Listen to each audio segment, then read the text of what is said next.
Kevin Jackson Radio Show. What's up, everybody? Kevin Jackson here. It's a Kevin Jackson Show. kjradio.com. Bill Clinton said he paid for Chelsea's wedding. That's it. I paid for her wedding. It was out my money. I'm telling you, I don't understand why people talk about this here. I paid for it. Yeah, he did. He got the money from the Clinton Foundation, put into his account, then he paid for it. I'll never forget when Hillary Clinton said, we've given over 90% of our donations to charity. They've raised billions of dollars. These people have paid, they had $8 million in flights, in travel costs for the Clinton Foundation. $8 million in 1 year. And that place is a ghost town over there. It's dried up. We've reported about them. How the Clintons operated is when it's all exposed, when somebody writes a book about it and it's definitive. Now, Schweikert's already written one and he's on the money. But when the truth comes out, I'm telling you, it's coming out in 2018. This is the year of the demise of the Democrats. Goodness gracious. Happy New Year to you, conservatives. God bless you. God bless you. Man, Bill Clinton, I paid for her wedding. It's insulting to me that people would even imply that I did not pay for my wedding. I want you to know, I want you to look at me right now. I paid for Chelsea's wedding. That crooked finger. You can see him looking at you now, can't you? Mm-hmm. I did not accept money from my foundation to pay for Chelsea's wedding. I took it from some Saudi who paid for me for missile technology. It's so funny to watch these guys backtrack. Bill Clinton is protecting the family honor. I've tweeted about that and somebody immediately, of course, I set it up, but immediately goes, honor, in quotes. I was like, yeah, I get it. It's exactly the way I was thinking about it. Bill Clinton protecting the family honor. I mean, that's how do you even, that's like the madam at the brothel, talking about the sanctity of chastity. I mean, I'm just trying to come up with something on the fly. I'm just saying that's how crazy that is. Bill Clinton, mad, boy. He's mad. How dare you? How dare you question how this all happened? How dare you question me when I left the presidency, as Hillary Clinton said? I think she said they were dead broke. And now you're questioning how we got $200 million in the bank. I can pay for Chelsea's wedding. What you talking about? He doesn't understand. I mean, I'm just telling you, this is how crazy the left is. Bill Clinton left the White House dead broke on a salary of $20,000 a month. And Hillary admits it. We were dead broke. We were up to our eyes in mortgages on our multi-million-dollar homes. We needed a way to pay for this. And our extortion racket, known as the Clinton Foundation, the family mafioso RICO racketeering organization, was the way to do it. What would you have done? And as she would say, what difference does it make? What difference does it make how we got the money to pay for Chelsea? These $500,000 speeches that led to pay for play that ended up getting us money for Uranium One and Russian collusion and all kinds of stuff. There's not a continent outside of Antarctica these people haven't corrupted or touched. Y'all see the meme? It had a Hillary's Clinton, what happened, sinking in a nasty swamp in Haiti. I mean, his place looked like squalor. And you can see the big book, What Happened? That's what happened to Haiti. That's what happens around the globe. That's what happens when the Clintons or any other leftist organization takes over. They get together, they meet, they say, what part of the pie do you want? And the Clintons called in contractor after contractor and said, come in and get some of this booty. Just the only thing you got to do, you got to donate money to the Clinton Foundation, and they all did. It is so easy here's what you could do. It's so simple, the left will never do it. Go to Haiti, find out who got contracts, look at their books, see if they donated to the Clinton Foundation, and here's what you're going to find. I'm not even an investigative reporter or recorder. That's what I almost said. And I'm going to tell you this. Go look at who got the contracts. You'll see every one of them by line item are involved with the Clintons. They either donated to the Clinton Foundation or they arranged for a speech or something where the Clintons themselves personally benefited. Guarantee you, I don't even have to think about it. That's how it works. But Bill Clinton says, "They don't spend that money on funeral." The trust of the innocent is the liar's most trusted, most useful tool. What about this wedding? Come on now. Wedding ain't nothing but a funeral where you smell your own flowers. That's what my uncle was saying. Zig Ziglar said, most people spend more time planning a wedding than they do planning their marriage. Is that not the truth? Come on now. Bill Clinton. The foundation didn't do it. I'm insulted. How dare you? How dare? Bill Clinton is telling you right there in that statement, the foundation paid for his daughter's wedding. Almost said funeral. He's telling you, I'm insulted. I cannot believe that you people would say this about me. You know me better than this. You know me, America. Yeah, that's why we say it. Bill Clinton's admitting it. But whatever the left tells you, when they go, are you trying to imply that I'm the person involved in this corruption in Benghazi? Or I'm the one that's killing people on the VA waiting list? Or I'm the one that's trying to do a cover up for the IRS? Or well, yeah. How dare you? Every single, we had a scandal-free administration.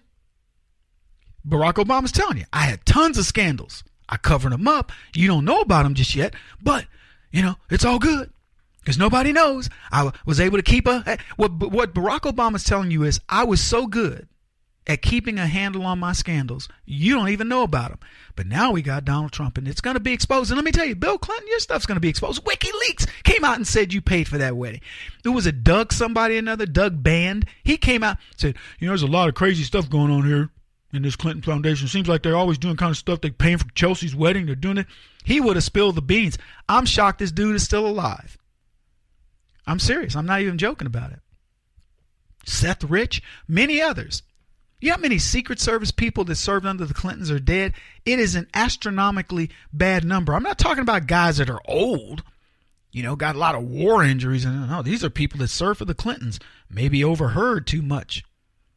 Dan Bongino, watch out, buddy. Don't let him get you.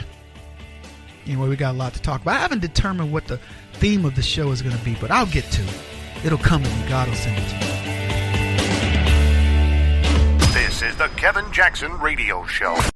Do you owe back taxes to the IRS or state? The secret to avoiding the IRS nightmare is to seek professional representation. My friends at Security Tax Associates provide the most cost-effective and ethical representation in the industry while helping to avoid seizures, levies, and wage garnishments. Security Tax Associates is here to ensure that the appropriate steps are taken to permanently eliminate any possibility of future tax burdens once and for all.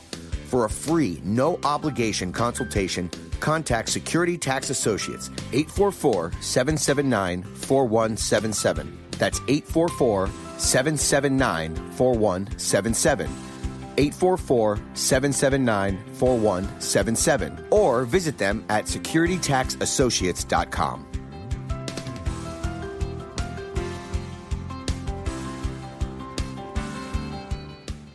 Beth Cook Moranville, author of Closer Than Your Breath, a book of hope. Hope, that wonderful, wonderful 4-letter word that you may feel completely out of. I wrote this book to give you great hope. It's not too late. If fetal position is an all too familiar place for you, I understand. If the next 60 seconds are too long, this book is for you. Wherever you are right now, whether you're dealing with divorce or death or sickness, take hope. You are going to make it through this pain. Don't roll your eyes. I've walked this road and I know it. The best is yet to come. Closer Than Your Breath, a book of hope from author and speaker Beth Cook Moranville. Can be found on Amazon.com or Kindle.com. For more information, visit closerthanyourBreath.com or on Facebook at Closer Than Your Breath.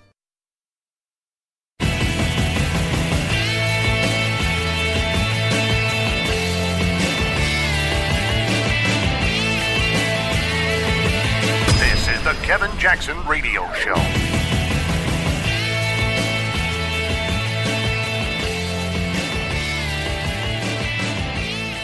What's up, everybody? Kevin Jackson here. It's the Kevin Jackson Show. I'm going to tell you, I can call it. I know what's going on. I don't know what it is. It's a gift from God himself.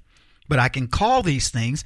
And I told you guys that there was this cabal around using the word crap hole. They use a different word on TV. Something can tell you, I haven't heard people use that expletive at all on TV so much. It was crazy to hear. And so I said to you guys, you got to be careful at what's being said. And number one, can you really trust that Trump said that? And I said, I hoped he did. I said, I don't think he did, but I hoped he did. I said, because Donald Trump has a way of bringing things to the fore in a very clever way. Some might say unwittingly, but I don't think it's as unwittingly as people believe. But in a good way, he brings things to the fore that need to be discussed. And the idea of America helping, these crap hole countries that don't do anything for us, and we're supposed to be absorbing their citizens when we're giving them money to help build their infrastructure and their economies, makes no sense. Donald Trump saying, look, let's go over there and get these guys help. We can't be why are we displacing all these people around the world? It makes no sense. Let's go help them. And as opposed to what the Clintons did. But here's what I'm saying. So I hoped he said it. But I said, I don't think he did. I think he may have alluded to it. I've called them third world armpits. You probably called them that, maybe worse. I don't even care what you call them. It fits. I've been there. I've seen it. You wouldn't want a vacation. You wouldn't want to live there. Most of these places I've gone, I've gone mostly on business, but there's no way you want to get outside of your hotel area or whatever. Are you kidding?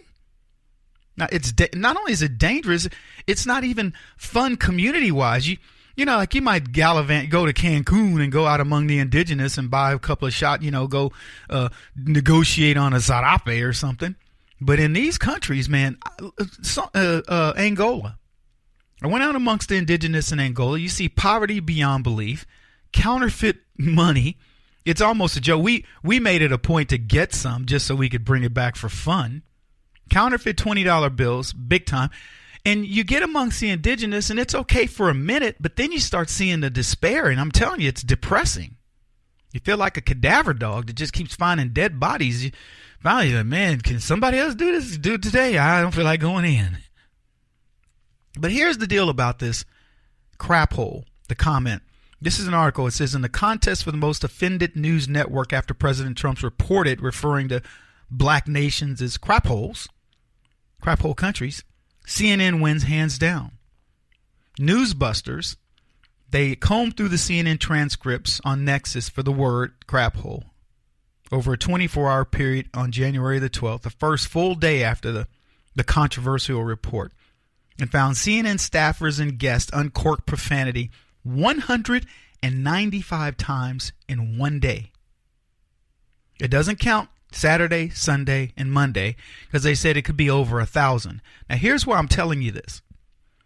I believe this was an orchestrated thing among the media. Once, in the Democrats, once Dick Durbin said, man, he referred to those bunch of crap old countries, which he probably didn't say. He said something, like, are we helping these, whatever, armpit nations? Then Dick Durbin makes the word up. Somebody hears it, a Democrat strategist, I'm telling you how it works. A Democrat strategist went, okay, let's latch onto the word and push it out. And then they said, we'll make Donald Trump own this word. And thus, because I'm telling you, I'll ask you this. When have you heard a group of people, a group of so-called journalists, actually say a word like when Joe Biden said it was a big effing deal? That's the way they put it. They didn't go around talking about it's a big, and use the word. When Obama said it was he said it was a S. He described Libya as an S show, okay, a crap show. You didn't hear a single journalist actually say those words, not one. But Donald Trump supposedly uses the word crap hole, and 195 times CNN alone said the word crap hole with the actual word. Fox not one time said it, told guests not to say it. ABC, CBS, PBS NewsHour also zero. NBS Nightline did it once. And here's the deal. FCC obscenity regulations apply only to broadcast TV, so that's why you could, on the cable networks, they could just blast it out there. Because everybody's wondering, aren't there some FCC guidelines? No, not for them. NBC's primetime news, the only ones in Nexus, use 14 crap words from 5 p.m. to 11 p.m. on Friday. And some were much more aggressive the following day. Don Lemon, I told you guys, 33 times he said it, 22 in the 10 p.m. hour and another 11 in the 11 o'clock hour. Yeah. So I'm telling you, these types of things are orchestrated. That's the point of this. When the left believes that they've latched onto something, and of course, Don Lemon made it racist against blacks, and his whole thing was that Donald Trump's a racist. Donald Trump's a racist. So and then what's his name? Anderson Cooper made it racist against Haitians, which of course is still, and by extension, blacks. And then he turned it into a relief effort of the earthquake. So he did that. And then of course the firestorm of racism continues. Donald Trump's a racist. Donald Trump's a racist. And so then they decided that this is when Maxine Waters and all the congressional black circus clowns get involved and go, we're not going to his State of the Union because he's a racist. And he's a racist up in here, and I ain't about to listen to him because he's a racist. And Donald Trump is unfit to be president of the United States because he's a racist. And racist. Ha! Feel good, James Brown. So you can see how it all ties together back to what? A losing narrative. A losing narrative. And let me tell you why it's a losing narrative. Because the worst news that could possibly come to the Democrats came recently.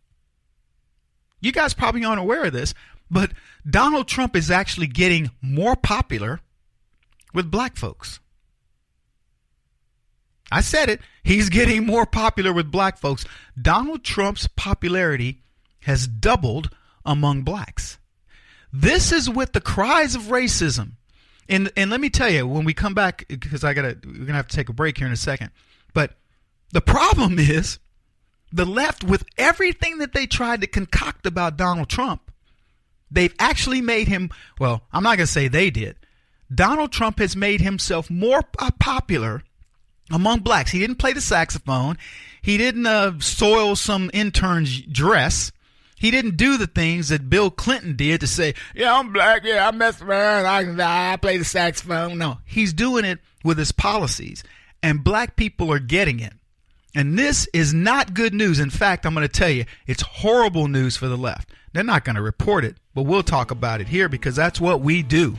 The Kevin Jackson Show, kjradio.com. We'll be back in just a bit.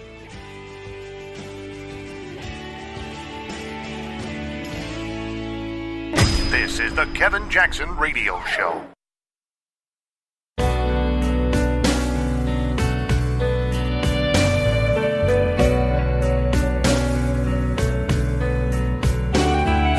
This is the Kevin Jackson Radio Show. Trigger warning for leftists, but apparently blacks want out of their Democratic crap holes because they now cotton to Donald Trump. Yeah, cotton. That's an old term, meaning they like him. I used it intentionally. Welcome, everybody. Kevin Jackson here. It's the Kevin Jackson Show. kjradio.com. You can also call the show at 844-551-8255. Not one, folks, but two new polls show President Trump has rising support amongst the black community. And the leftist, you're not going to admit this publicly. You're not going to hear this on CNN. Don Lemon will not tell you this. But the left are panicked. They have no place to go. They must be panicked because they ginned up a bunch of nonsense about Donald Trump being a racist. And then the president doubles his support from among blacks. Wow. I just want you to consider that. For how long? How long have we talked about Trump being a racist now? We are in year 2 of Trump is a racist. Prior to that, nobody said it. In fact, the man has gotten awards. He got some kind of he's standing there with Rosa Parks and getting an award for what he's done in the black community. This has been, I don't know, 2 or 3 decades ago. The left want to forget that past. Do they? You think they want to harken back to when Trump stood with Rosa Parks and a couple of other black leaders and got an award for what he had done in the black community? Do you think anybody's going to analyze the number of blacks that Donald Trump employed in his businesses and what their roles were? And how many other blacks he's helped, the money that people talk about, he sent to Haiti.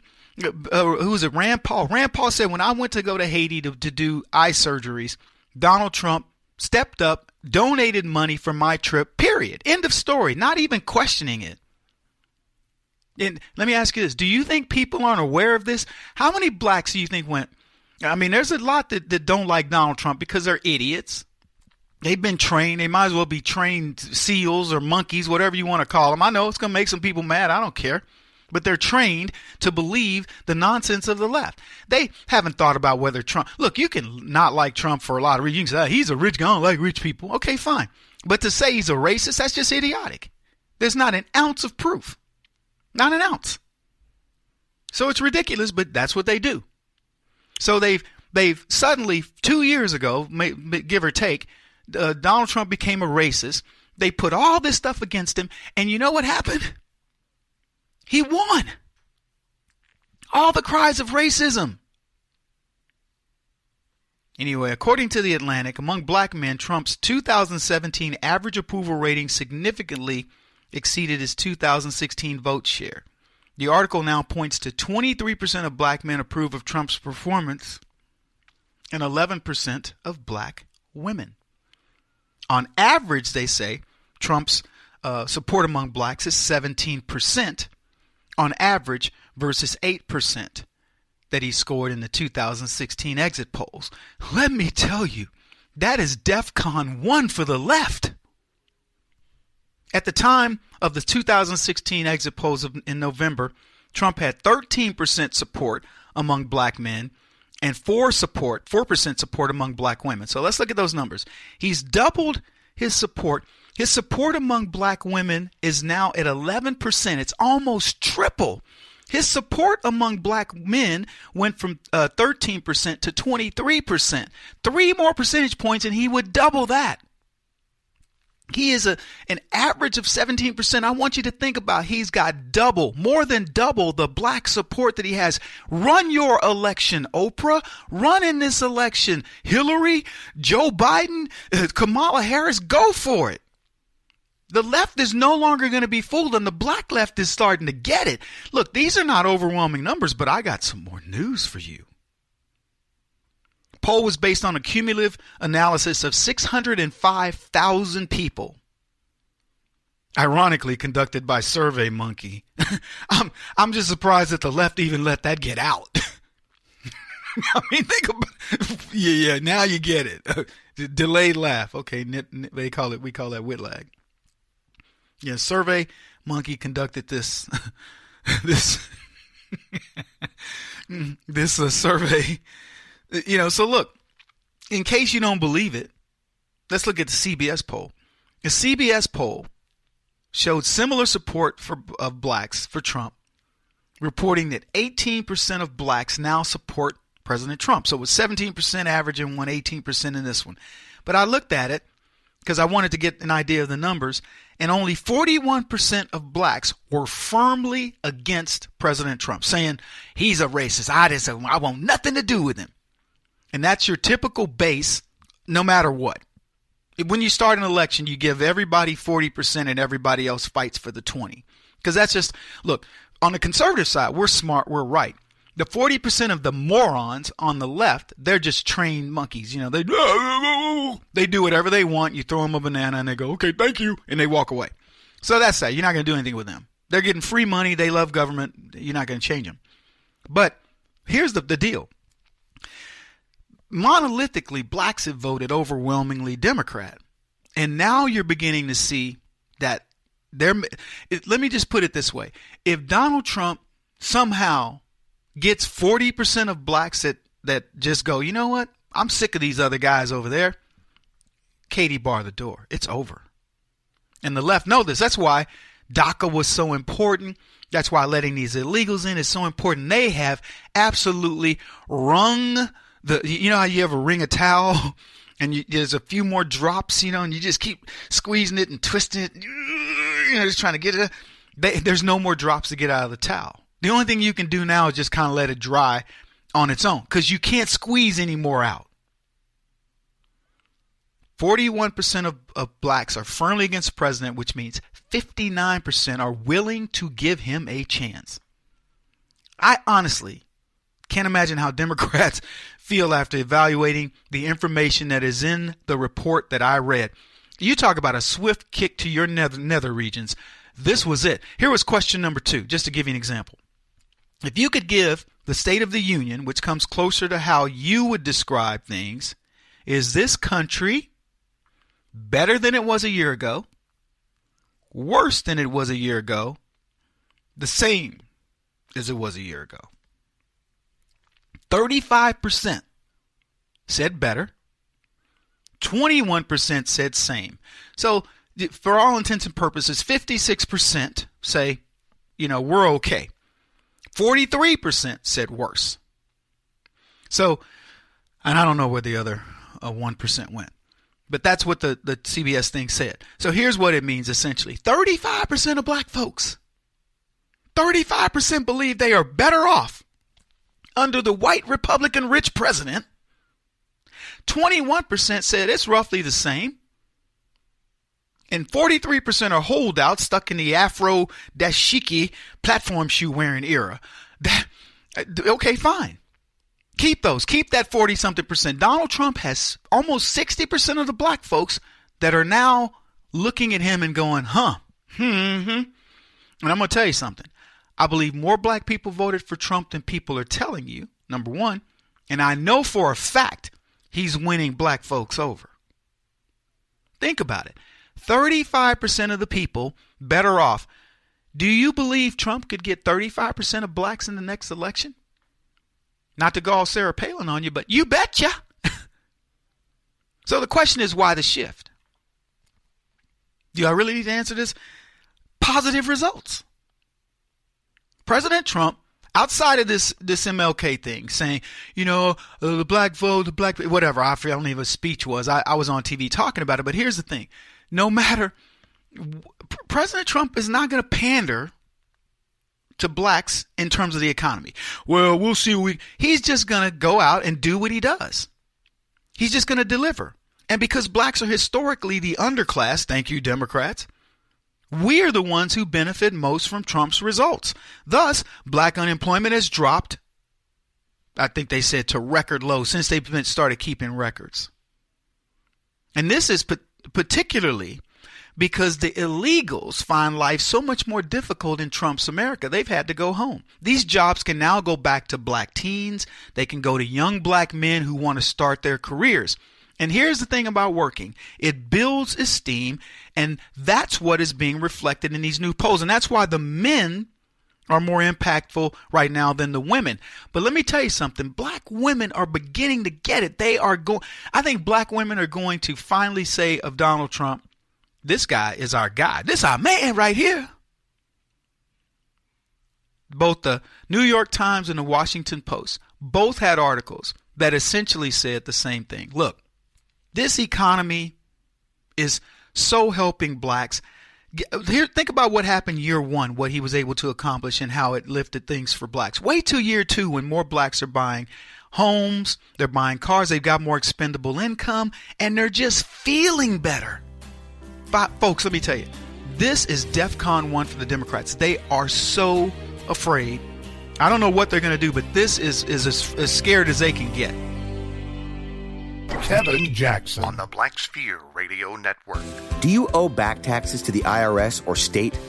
The secret to avoiding the IRS nightmare is to seek professional representation. My friends at Security Tax Associates provide the most cost-effective and ethical representation in the industry while helping to avoid seizures, levies, and wage garnishments.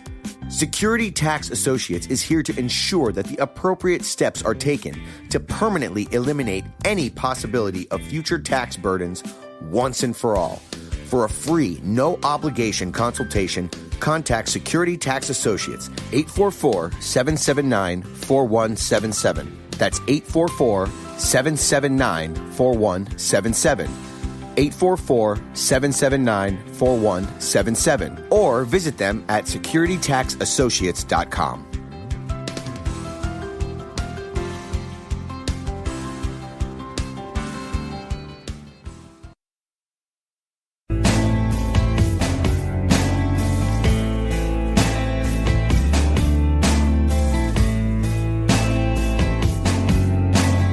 Putting an end to identity politics. This is the Kevin Jackson Radio Show. Historians now wrestling with how to teach LGBT history to school children as California becomes the first state to use LGBT inclusive textbooks in elementary schools. William LaJeunesse is live in Los Angeles with this story. William. Hey, Rick, it's controversial because some publishers were not comfortable identifying people as gay. They did not out themselves, or the conclusion lacked evidence. And secondly, these courses are not optional, meaning parents cannot opt out. Okay.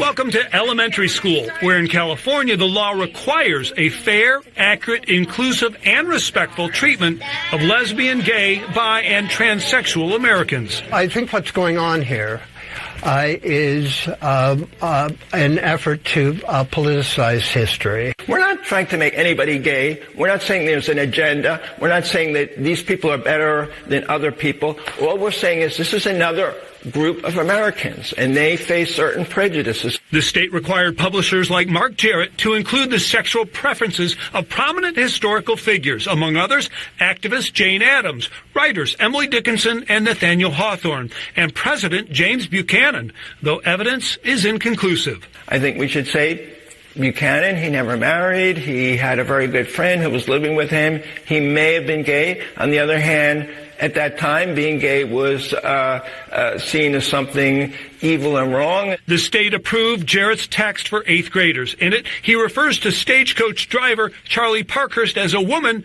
who identified as a man. Baron von Steuben, who helped Washington at Valley Forge, may have been gay. Poet Walt Whitman was drawn to young men in parks and dance halls, but denied his same-sex preferences in public. Much of this is speculation.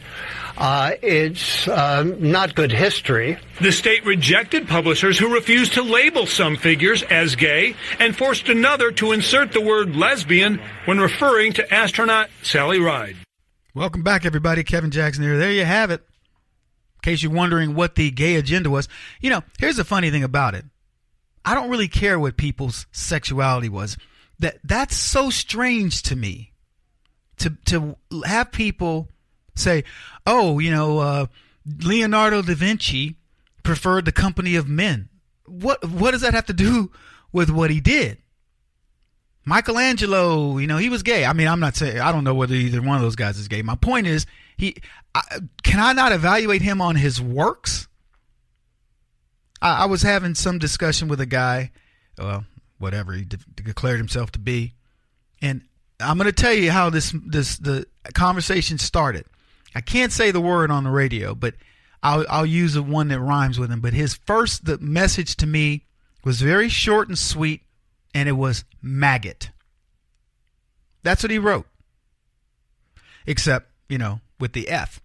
And so I wrote back and said, I'm sorry you feel so lowly about yourself. Get some help and things will be okay. And he goes something like, I'm talking about you, this, that, and the other.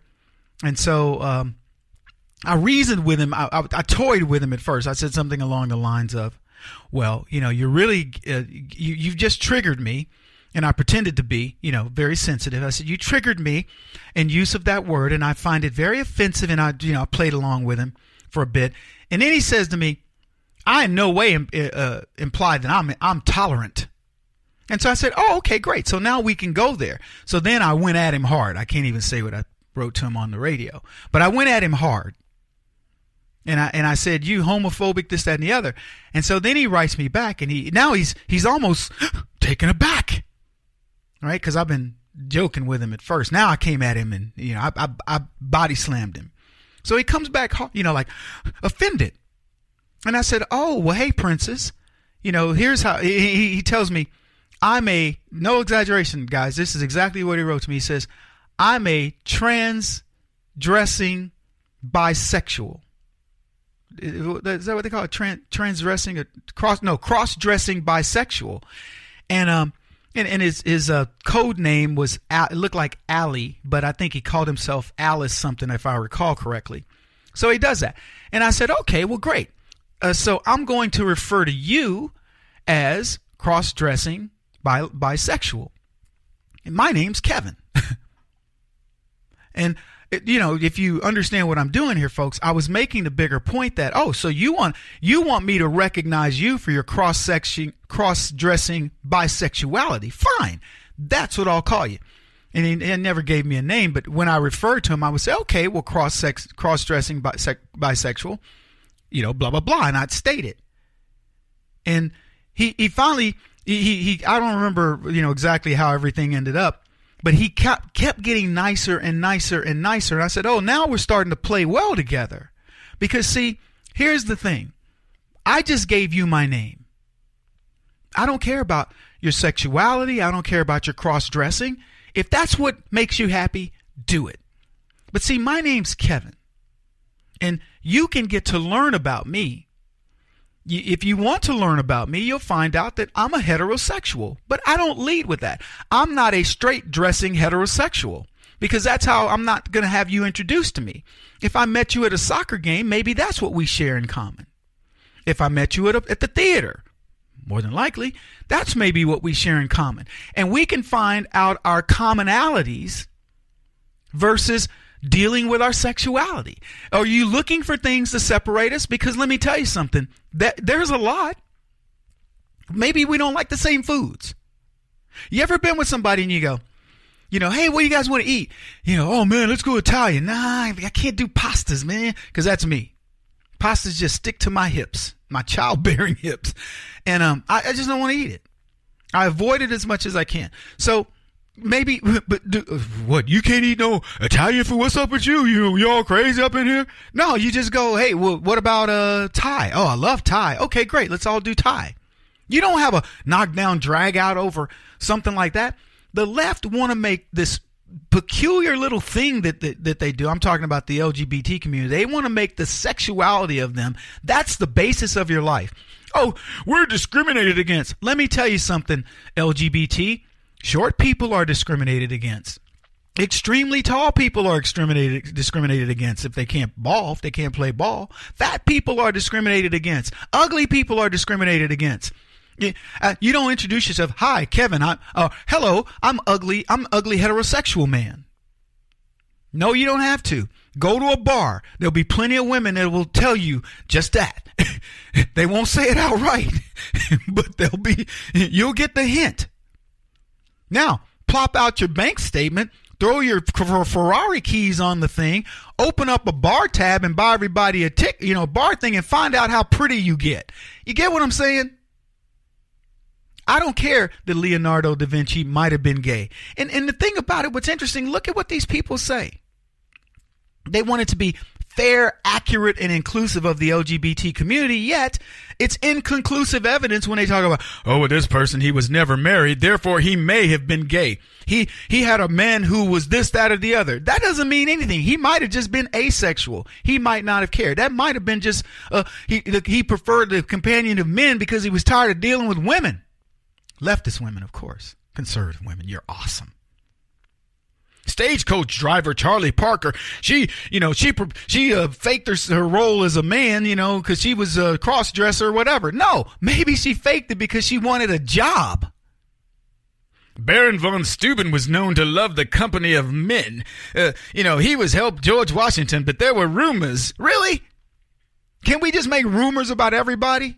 Hey, I have a rumor that Rosie O'Donnell's not really a vile gay woman. Let's rewrite history. No, let's not. Walt Whitman, he could have been gay. He wrote poetry. Really? That's accuracy? The person who said that we're politicizing history is exactly right. You know what these people have in common for the most part, and I'm not a historian by any means. They have in common that they're Americans. They have in common that they did something significant. Whether it's through art, literature, engineering, politics, or whatever, they did something significant that helped in the forming of this nation. And you know what? I don't care if they're black, white, or whatever. I presume, because of the fabric of America, that, you know, it's an interesting factoid to me when I read about, you know, McCoy, or when I read about, you know, Harriet Tubman or whatever. It's an interesting factoid that these people were black. Okay? But it isn't the end all be all. It isn't the thing that what makes me excited is to understand our history and its impact on why things are easier today, or why we are where we are today. I don't know Susan B. Anthony from, you know, Martha Stewart's grandma. But what I'll tell you, this is what I know about her and what she did to help women's suffrage. Congratulations to her. How many people even know about Maggie Walker, her black counterpart, who was really one of the women responsible for women's suffrage? So, you know, look, history shouldn't be rewritten, and it certainly shouldn't be rewritten based on sexuality. It should be rewritten based on what your contribution was. He won't stop until he's the top-rated radio talk show host in America. What kind of weird competitive freak are you? This is the Kevin Jackson Radio Show.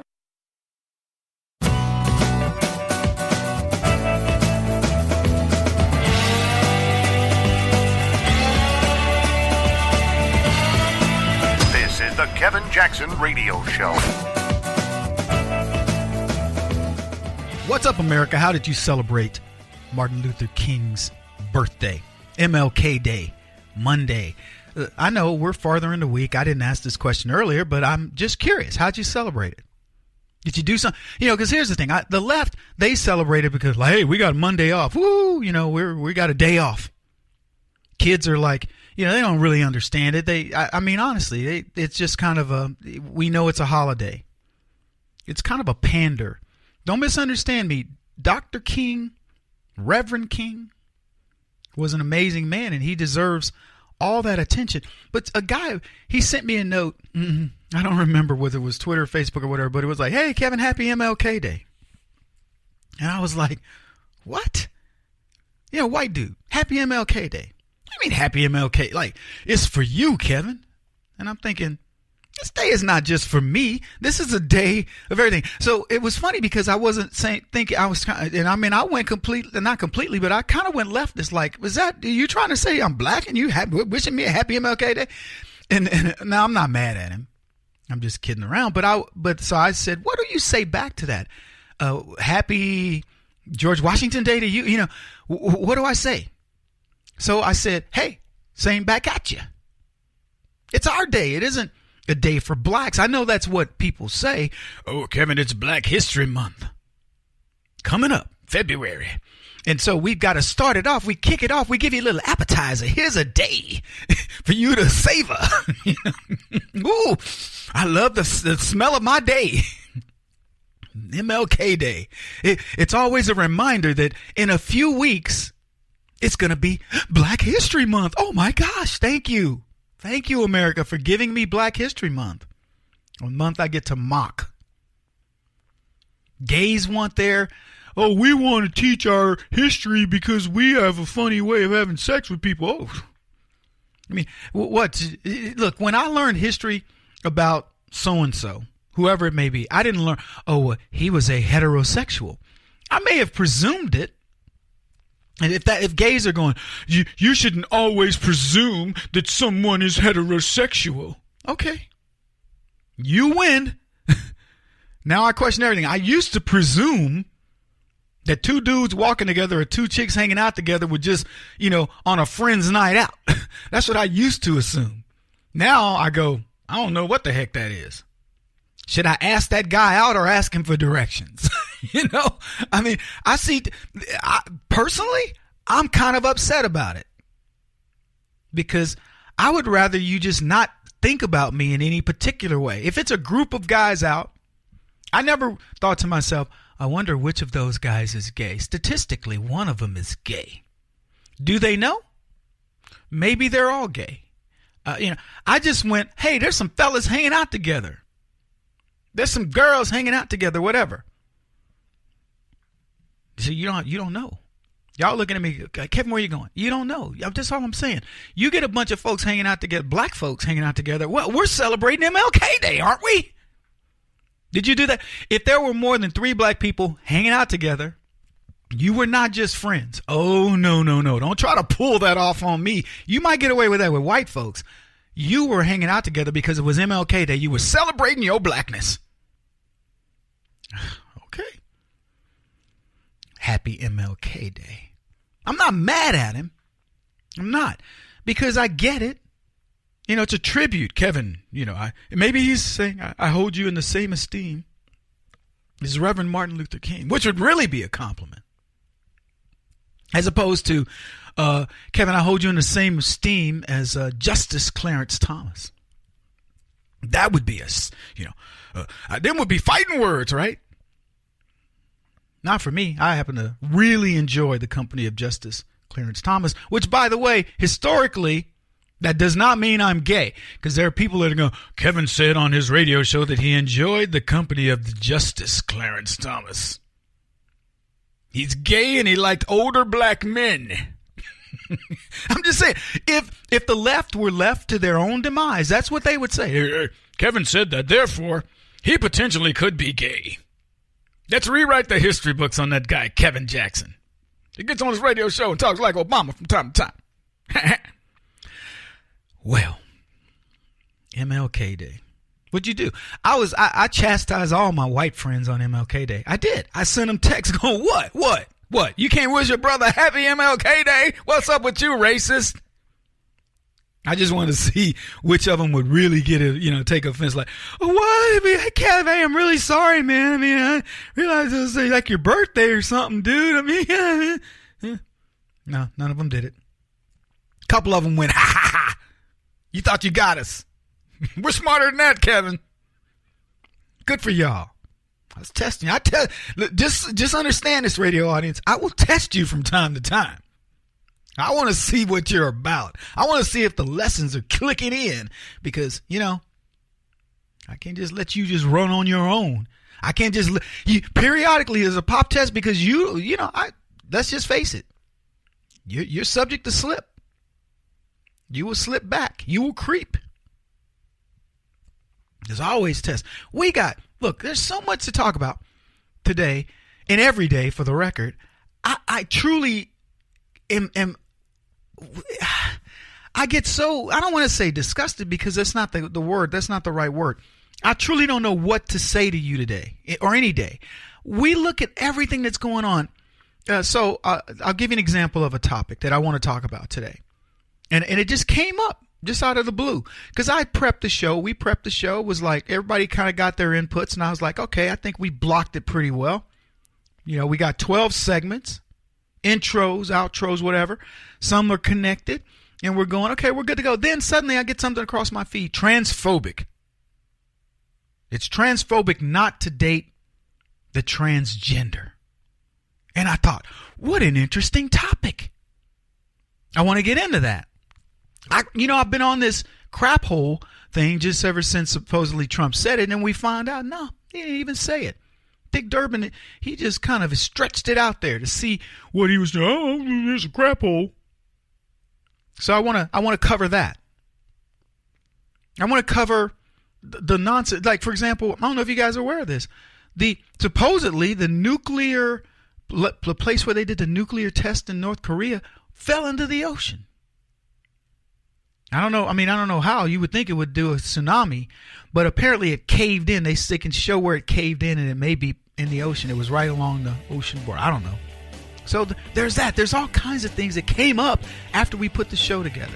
Anyway, I'm glad you guys are here. kjradio.com is where you can find us. We'll be back.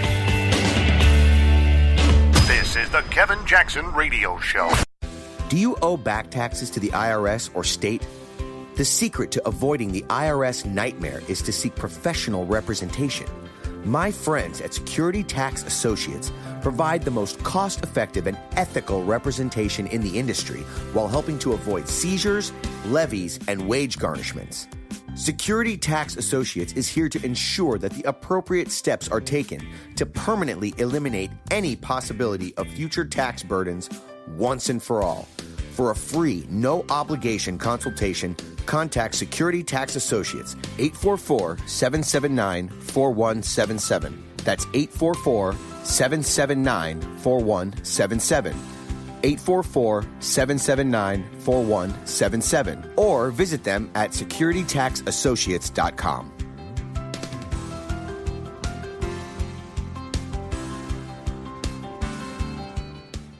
Beth Cook Moranville, author of Closer Than Your Breath, a book of hope. Hope, that wonderful, wonderful four-letter word that you may feel completely out of. I wrote this book to give you great hope. It's not too late. If fetal position is an all too familiar place for you, I understand. If the next 60 seconds are too long, this book is for you. Wherever you are right now, whether you're dealing with divorce or death or sickness, take hope. You are going to make it through this pain. Don't roll your eyes. I've walked this road and I know it. The best is yet to come. Closer Than Your Breath, a book of hope from author and speaker Beth Cook Moranville, can be found on Amazon.com or Kindle.com. For more information, visit closerthanyourBreath.com or on Facebook at Closer Than Your Breath.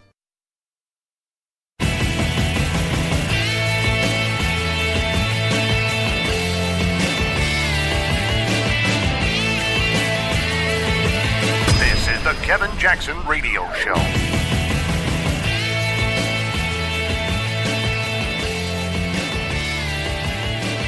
I was at my parents' house about a month ago. I was watching TV with my dad, right? And they had like the Gay Pride Parade was on that weekend. Well, whatever makes you happy. And they were showing, they had like a live feed, not like a live feed, but like they were showing the parade, right? We're watching the parade, right? And then all of a sudden these three gay Indian guys came on the screen, right? And they appeared, right? So I'm watching it, right? And these three gay Indian guys are like, hey, we are Indian and we're gay! We represent the gay South Asian community! And my dad looks at me and he goes, that is disgusting. Do you know them? I was like, why the hell would I know them?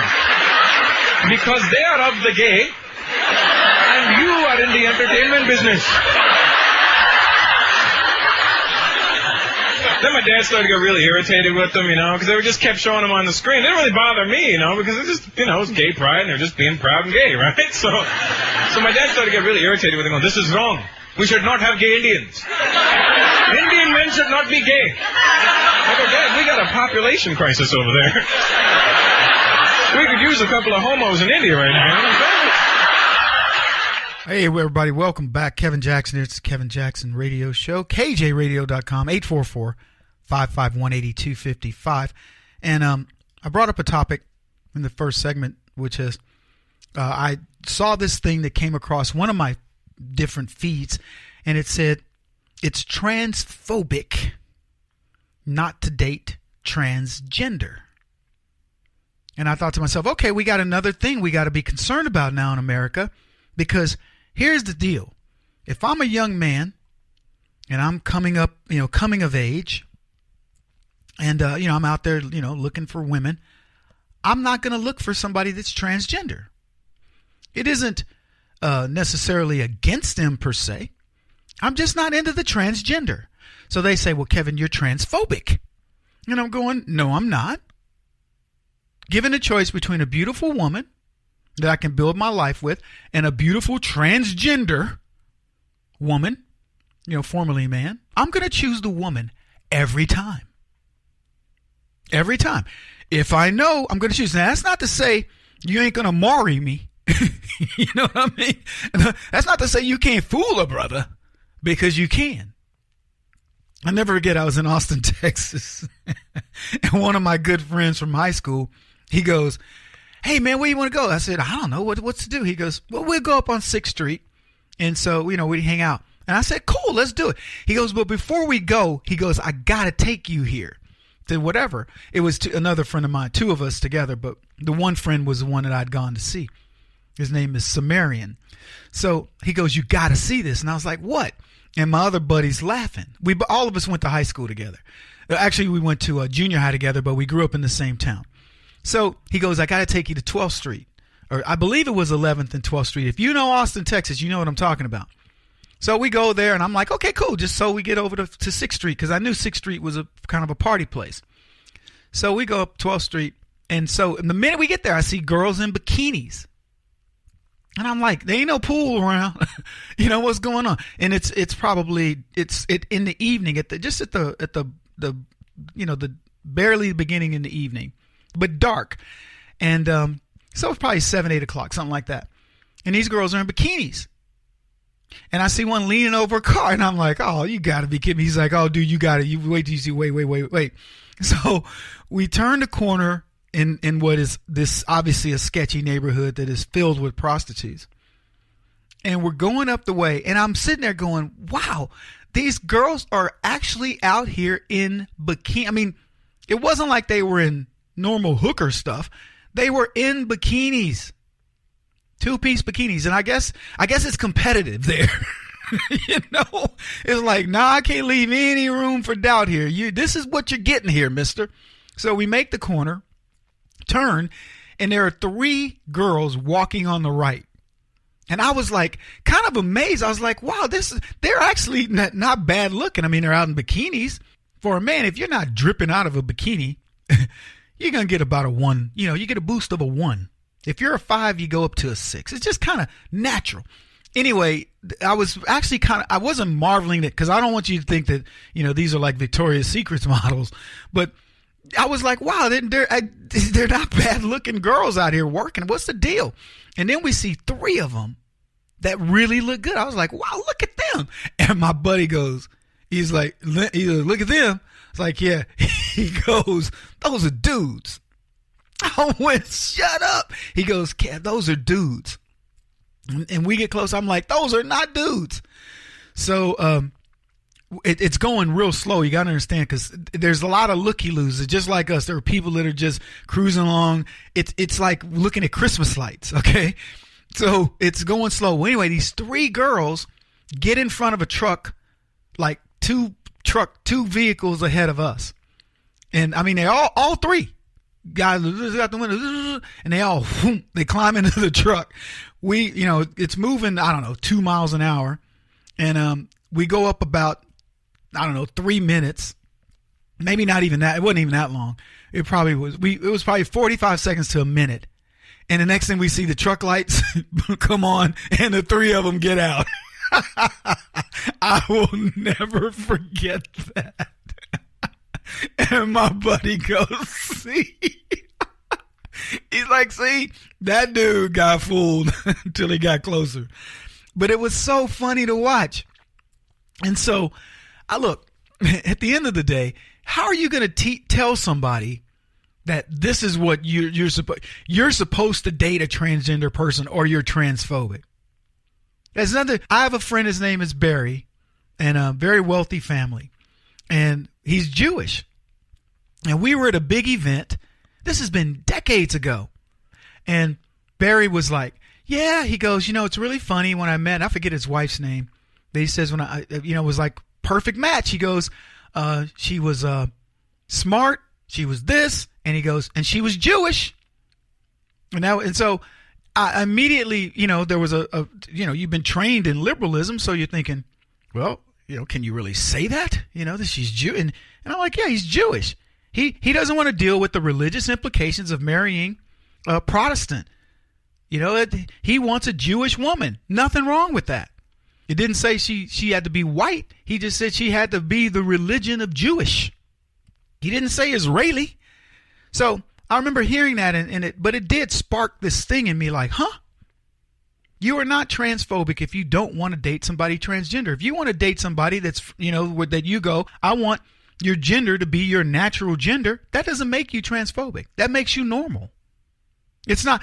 I know people who have no problem at all. Say, look, if it was a pretty person, a person I got along with, transgender, and, profess to that, there are people that have no problem with that whatsoever. They go that route. No problem. I don't look at them and go, you're strange. You're really weird. But that's just not me.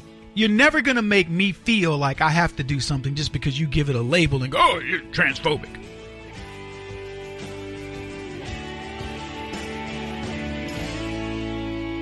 This is the Kevin Jackson Radio Show.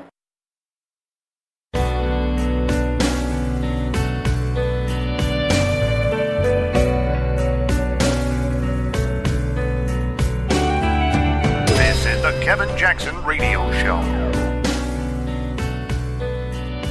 Welcome back, everybody. Kevin Jackson here. There was a feminist who discovered the hard way that Haiti is indeed a crap hole. And she's not the only one. It happens all over the world. It happens every single day, multiple times a day, thousands of times, in fact.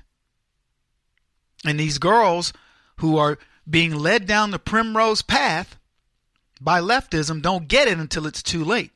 Maybe it's your daughter and she's befriended some young girl who happens to be of a different, and I'm using my finger quotes, faith. And that girl says, hey, come on by the house and hang out with us or whatever. And maybe she's somewhat new to the neighborhood or something, and you don't really know the family, but the girl seems nice and everything. So she says, hey, I'm going to go over to my new friend's house. And the parents are like all trusting. Sure, no problem, Sharon. I mean, we'll see you at dinner time. Okay, have fun with your little friend. And blah, blah, blah, blah. And she goes, and then she disappears. You remember the story? That's exactly what happened to a girl. She befriends a girl. She's probably 16 years old. Befriends a girl in her high school who's new to the area. The girl disappears. Beautiful little, everyday sunshine Americana girl disappears. Parents can't find her. And she's across town, chained to a bed, drugged up, sex with dozens of guys a day. Part of the sex trafficking that goes on in this country. And I don't remember the story exactly, but they found her and recovered her. And I just remember her having an STD of the mouth. And of course, STD, just used and abused. And all she did was befriend a girl from her school. What the left do is they make these young girls believe that life is Pollyanna. And it's just a world out there waiting for you, and it's full of fun and adventure, and there's no danger. It's not fraught with danger. Well, there are more slaves right now in the world than there were in the time of slavery in America. Where do you think they come from? Why do you think Donald Trump is cracking down on all these sexual predators that are out there? Do you think they make movies like Taken? Because Hollywood just wants to, sensationalize something that isn't happening. Taken was made because that's what happens. Two young girls venture off to Europe, never to be found again. Mom and dad are distraught in Germany or France or wherever. Well, that's already in Europe, but in America. And guess what? Their little darling is now a piece of meat.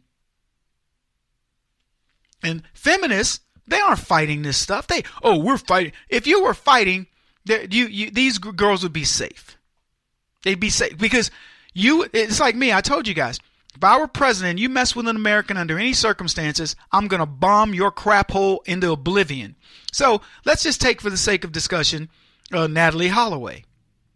If you didn't get the answers to Natalie Holloway, I'm just going to bomb Aruba or wherever she was captured into Kevin, it was the Dutch, the Hollands, Holland or wherever the guy was from.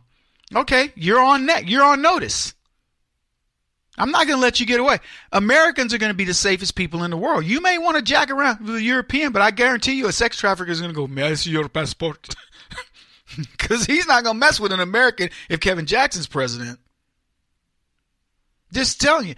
You look at all the stuff that goes on. Look at the things that are talked about in Hollywood, because they're going to tell you what's going on. There's no secret here. Anyway, this feminist, she took a trip to Haiti. Her name was Amanda Kajira. She's a journalist. She ended up on this humanitarian trip to Haiti, and the point of the trip was to prove to the world the myths that violence against women on the island was not a problem.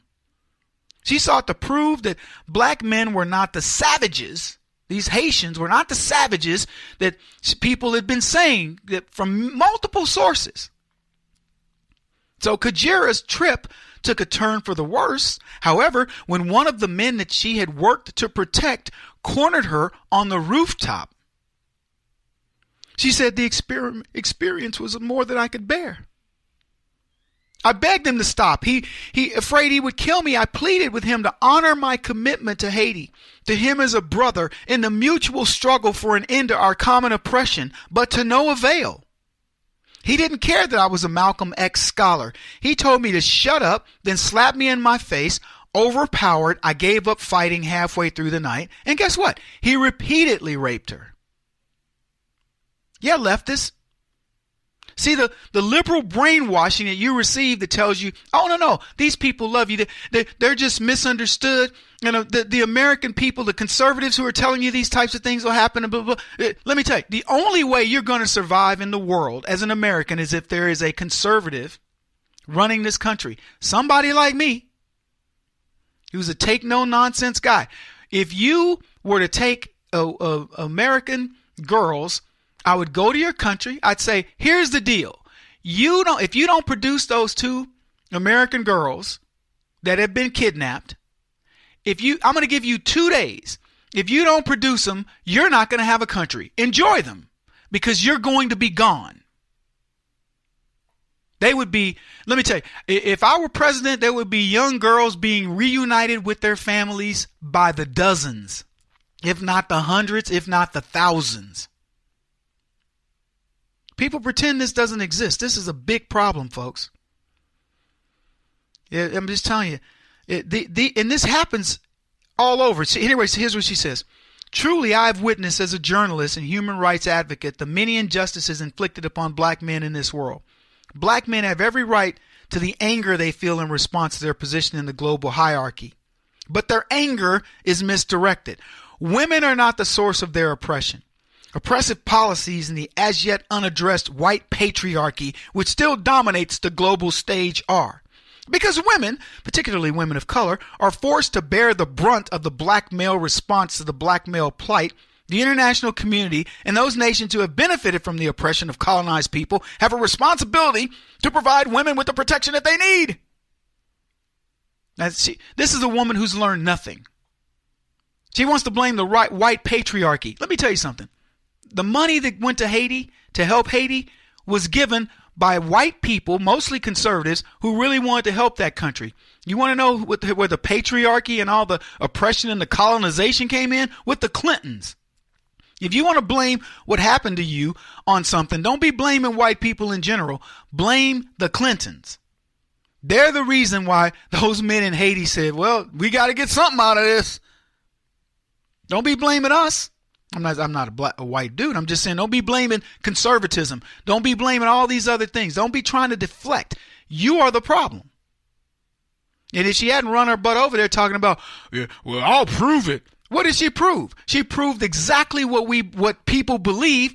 Now, what are these men more prone to rape than any other culture? The answer is no. It's their situation. And the situation, if she really were to look introspectively about it, has nothing to do with conservatism. It has nothing to do with white men and patriarchal societies and all the things she described. It has to do with leftism. Pure and simple. If those men were benefiting from the policies that of the Clinton administration and all the other leftists that have gone over there with the idea that they're going to help Haiti, that I'm going to help extricate Haiti from its gold and its other natural resources, and it's still going to be a crap hole when I leave.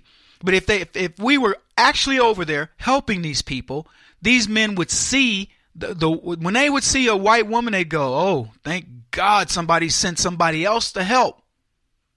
They see Hillary Clinton.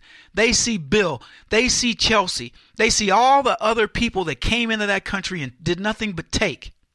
And you would think this knucklehead feminist would understand this. But let me tell you, she's not the only one. There was a girl in, I think she was in Sweden, and she says, I think her name was Anna Karlstedt. She said, and here's a quote from her. I think there are several different types of hotbeds of extremism. What we see is there's an interaction between them. It is true that the Islamic extremism is growing, but this also results from the extreme right-wing white power movement. Then what happens? She goes over to Sweden. I mean, not Sweden. She goes over to some Islamic country, and they beat her to death, rape her, and beat her to death. That's what happened to her. But guess what? No, it's white men, white oppression. If you believe that, fine. But I'm going to tell you something. To every one of the leftist women that are out there acting like holier than thou, and I'm going to go save somebody, every single one of you, if you go to Haiti, you're going to get raped. If you go with that attitude. If you go to, God forbid you go to the Middle East, you're not only going to get raped, you're going to get killed. It's that simple. And if you think you're going to change him, make the bad boy into the good guy, go for it. But don't come back, if you happen to get back, and blame us. Because you've been warned. See, we're realists, pragmatists. Tell you the way it is. You don't want to believe it, go forth. Do what you do. Do your thing, as we say. Just don't blame us. Kevin Jackson on the Black Sphere Radio Network. Do you owe back taxes to the IRS or state? The secret to avoiding the IRS nightmare is to seek professional representation. My friends at Security Tax Associates provide the most cost-effective and ethical representation in the industry while helping to avoid seizures, levies, and wage garnishments. Security Tax Associates is here to ensure that the appropriate steps are taken to permanently eliminate any possibility of future tax burdens once and for all.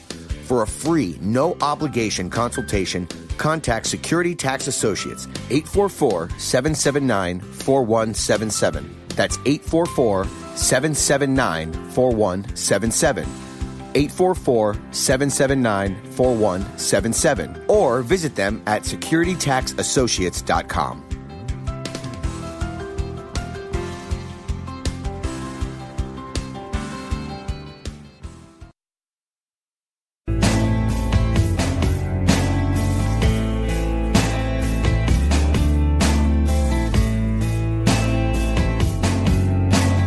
Putting an end to identity politics. This is the Kevin Jackson Radio Show. Welcome back, everybody. Kevin Jackson here. Hey, how do you use Twitter? Do you, occasionally take a picture of, the little veteran down there, giving the salute? Because if you do, and you send those over to somebody via Twitter, which I don't know how you do it, but Twitter monitors that stuff. Yeah, if you what happened to Wiener, pardon the pun, but I'm not sure whether he did it through Twitter or did it through text, but because they're sexting. But Twitter apparently has been one of these things, places where you do that. I don't even know how you do it because you just if you take a picture with your phone, do you tweet? I guess you can just tweet it, right? But if you do that and you DM it, which is called a direct message to your paramour, your lover, your, seek whatever, then Twitter monitors this. Let me just put it to you this way. Social media is so rife with the ability to blackmail this country. It's ridiculous. I'm talking about at the highest levels. Most people, they don't care about you. You know what I mean? They don't care. So-and-so put his, penis picture out to such and such. Nobody cares. But they're monitoring it. And there was a Project Veritas thing where they literally say this. Yeah, there's a team dedicated to it. At least 300 or 400 people paid to look at pictures of penises. Pranay Singh, Twitter engineer, says, all your sex messages, all your penis pics, he uses a different word, like all the girls you've been screwing around with, they are on my server now. That's what he says of Twitter. Yeah. And people wonder why, I tell everybody this, whatever you put on social media, understand there's somebody that has it and probably has a nefarious, reason for keeping the data. And if they want to go after you, they're going to go back and look at something and go, here it is. Doesn't matter what it is. If you put it out there, it's out there on somebody's machine. And if given enough impetus, they can find whatever it is. So whatever you're going to put out there, know it can be recovered. And that's why I tell people all the time, if you think I'm running away from a text or whatever, I literally go into my social media with that as my credo. This could come back. Okay, bring it back. Had some exchange with, I don't know who it was, some girl, hey, hello. They always love the ones, hello, because they're like Russians or whatever. And hello. Hey, how are you? Oh, I'm good. What are you doing? I'm super busy. What do you need? Oh, I don't know. I'm looking for my soulmate. Well, then you better check with my cross-dressing bisexual friend. That's a joke if you guys haven't heard my story about that. But I immediately assume you're out here trolling, trying to get me to commit to something, whatever. And sometimes I play along. Oh, yeah, hey, yeah, nice breast or whatever. You happy about those? Are those yours? Did you buy them? What's the deal? Can I get them? Are they on sale? Is it just a 2-for-1 or a 3-for-1? What do you do? If you bring a friend, is there a bring a friend day? I just go crazy because I presume it's going to get out there. And if you're going to write a book, I want to know about it. Just let me know. I want my part. But you just have to make that assumption. Seriously. Your emails. Right now, you guys will think I'm joking. So I went to my spam because I have to delete it because I'm always at the limit. I have too much email. And I had to delete it. And there were probably 5 messages from friends of mine whose websites had been hacked, whose email had been hacked. At least 5. I could see the name with the gibberish web link that they want somebody to click over to that's going to get you to Russia or Vietnam or whatever, Nigeria, whatever crap hole country that's trying to rip us off. And I just went, wow. So Joe got hacked and this guy got hacked, this guy got hacked. Most of them are Yahoo. That's got to be the worst email. Yahoo. Because my Yahoo account used to get hacked until I changed my password to just something crazy. It used to get hacked, I don't know, once a month, once every couple of months. Anyway, Twitter, these social media sites, Facebook, Twitter, even Google, they have a record of your entire life. They know more about you than your parents. They know more about you than your wife, your husband, your kids, your best friends combined. And in fact, they know more. Oh, yeah. They know that old Chucky boy went out to, look at the panty shop and he wasn't shopping for mama. You get what I'm saying? They can even attest to that because they go, well, yeah, Chuck, we understand you're going to say that you were looking for some panties for mama son. But in fact, you went to a website for cross-dressers. Now, what's that got to do with this? I rest my case, says Google, right? That's the kind of stuff they have. No. If your name is Chuck and you happen to be a cross-dresser, I don't know that much about you. That's just a guess, okay? But you get what I'm saying, folks? These people are monitoring you. They are making suckers out of each and every one of us. This guy went on to say, everything you send is stored on my server. You can't blink, delete it. You can't blinking delete it. It's already on my server.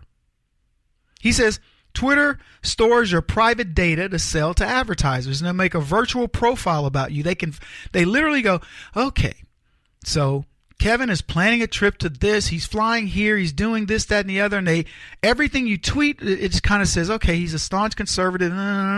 Here you go, Jelly Belly. I do happen to like some Jelly Belly jelly beans. Woo, I do. So they'll send it to the person that you're, the group of people, the advertisers. The suit you wear, the ties you wear, whatever. It's all going to those people and they'll target you. It follows you around. It's your cookie. But it's worse than that. It's persistent. It'll follow you on your cell phone. It's part of your life. You remember that scene from Minority Report where Tom Cruz walks into a thing and it identifies him, and then it immediately starts catering to him as he's walking by the monitors. That's what they're talking about. It says you're paying for the right to use our website with your data, basically. You leak way more information than you think. He says, like, if you go on Twitter for the first time, we have information about you.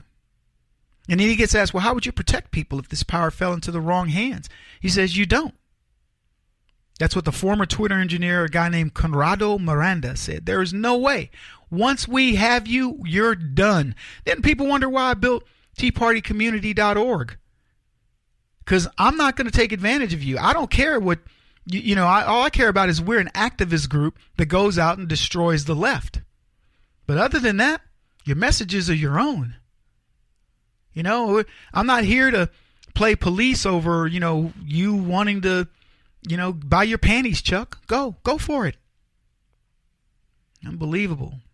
Undercover footage released by Project Veritas is exposing these clowns. Yet again, I mean, remember, I was part of the expose of the Acorn thing, and it was done by the same guy, James O'Keefe at Project Veritas. And I just remembered feeling like a part of history. I didn't do it. James shot the video with Hannah Giles, and the rest is history, as they say. I ended up on Glenn Beck because of Breitbart talking about it. And Project Veritas is now its own entity. It no longer needs, Andrew got them started, and now it's its own thing, and it's exposing the left for who they are. Undercover videos of everything. And the way that they're infiltrating has been masterful. It says the footage features 4 current Twitter software engineers, Conrado Miranda, Clay Haynes, Pranay Singh, and Mihai Alexandru Flurea.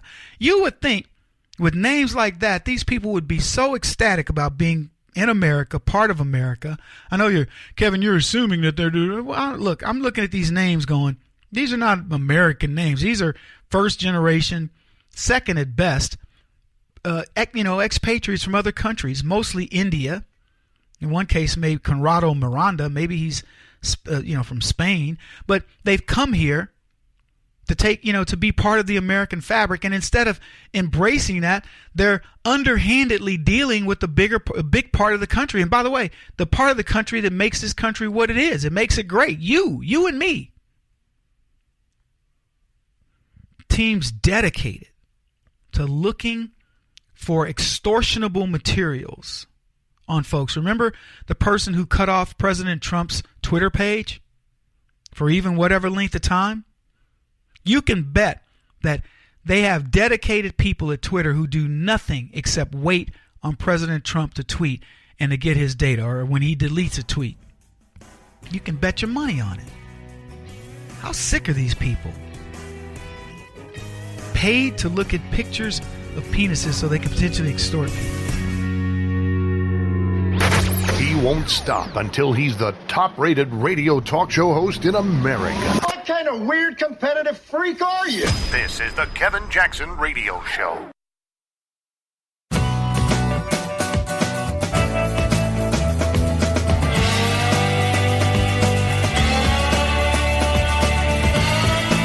This is the Kevin Jackson Radio Show. Welcome back, everybody. Kevin Jackson here. It's the Kevin Jackson Show. Do you love Obamacare? Yeah! No, you don't. Of course you don't. How could you? Well, here's a UK version of it. I don't know if you heard this story. It is a disaster. A disaster. I thought we talked about this. Why did you guys? You queued this up, and I'm not sure. I thought we talked about this. Maybe I talked about it on another radio show when I was being interviewed. But according to the Telegraph, this is in the UK, every hospital in the country has been ordered to cancel all non-urgent surgery until at least February in an unprecedented step by the National Health, the NHS. It's the equivalent of the National Institute of Health here in the United States. Cancel them. 50,000 operations are being axed, following claims by senior doctors that patients were being treated in third world conditions, as hospital chief executives warned of the worst winter crisis for 3 decades. So because of weather in the UK, they're saying, hey, look, we got to stop your operations. I know you've planned your vacation around this. I know you plan and got people involved that are going to take you to the hospital, pick you up, do all kinds of things. You've worked it into your schedule, or as they say in Britain, schedule. But we got to cancel because we got issues, weather related. Now, look, I get it. Tornadoes wiped out a hospital in Joplin, Missouri when people were hurt during that storm. You can't depend on that. But cold weather? I mean, unless it's like some sort of an Arctic blast that just is beyond comprehension. Seriously? The hospital? You don't have generators? You got to cancel, all the stuff that's, I mean, I don't know what these 50,000 operations were. They said non-essential or whatever. What are the most critical? Who determines who's got the most critical? They said hospitals have reported growing chaos with a spike in winter flu, leaving frail patients facing 12-hour waits and some units running out of corridor space. Oh, so we got this flu pandemic because there's always the crisis is always big, right? We don't have any space in the waiting rooms. There's just too many. What do we do? I don't know. I figured they got socialized health care. What are you talking about waits? I thought it was all utopia. 50,000 operations being axed. Sir Bruce Keogh, NHS medical director, ordered NHS trusts to stop taking all but the most urgent cases, closing outpatient clinics for weeks and canceling, did I mention it? 50,000 operations. Socialized medicine sucks, folks. It's really that simple. But the left, they spin it as otherwise. In researching this whole scenario, I wanted to report on the performance of the British system, given that they canceled how many? Everybody together, 50,000 operations. And here's what I found from Daniel Mitchell. He says, we'll start with a look at how the overall British system is performing, including the remarkable and depressing fact that more than 1 in 10 patients are victimized by basic errors, leading to 5.2% of deaths. You hear what I just said? The largest and most detailed survey in hospital deaths had revealed that almost 12,000 patients needlessly die every year as a result of poor patient care. The researchers from the London School of Hygiene and Tropical Medicine based the study on 1,000 deaths at 10 NHS trusts during 2009. The study revealed that the basic errors were made in more than 1 in 10 cases, leading to 5.2% of deaths. The equivalent of 12,000 preventable deaths in hospitals in England every year.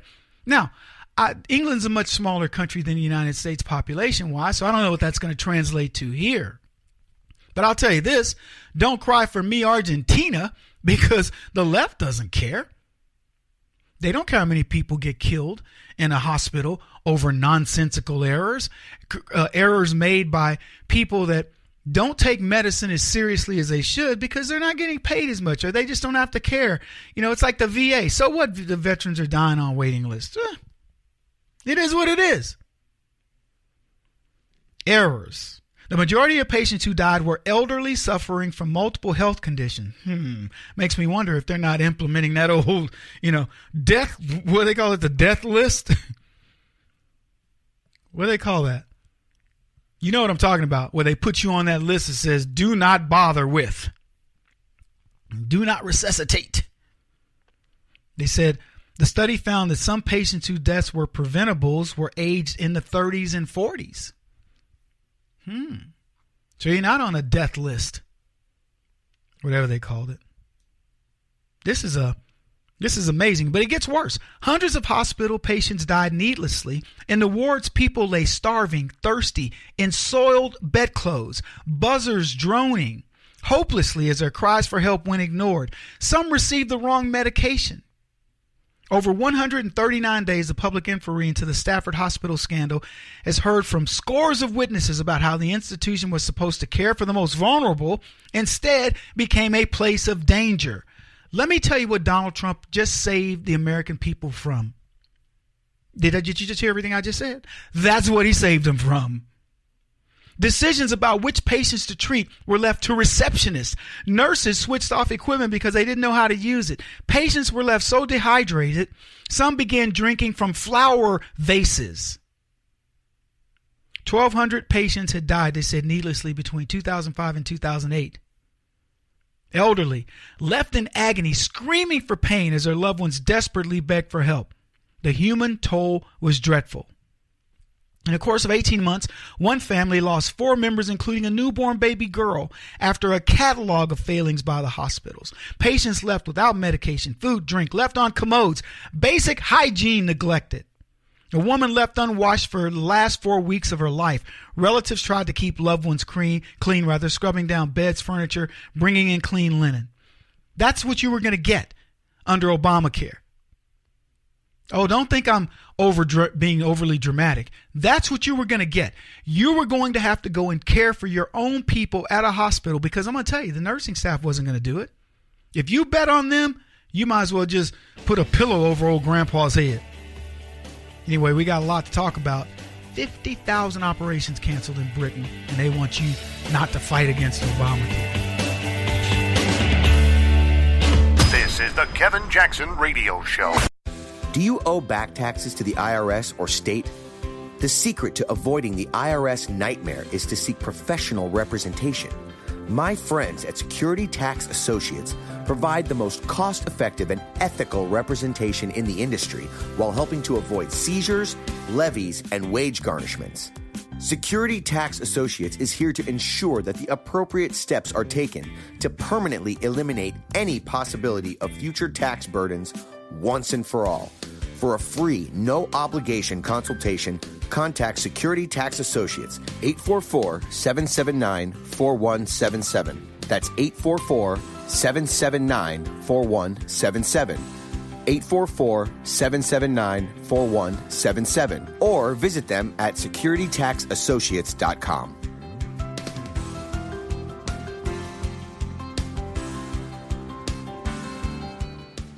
Beth Cook Moranville, author of Closer Than Your Breath, a book of hope. Hope, that wonderful, wonderful 4-letter word that you may feel completely out of. I wrote this book to give you great hope. It's not too late. If fetal position is an all too familiar place for you, I understand. If the next 60 seconds are too long, this book is for you. Wherever you are right now, whether you're dealing with divorce or death or sickness, take hope. You are going to make it through this pain.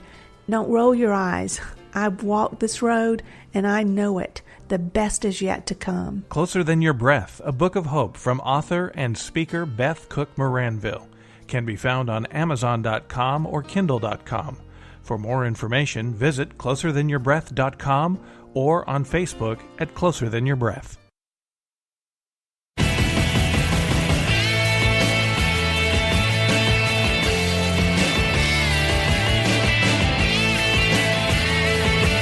This is the Kevin Jackson Radio Show.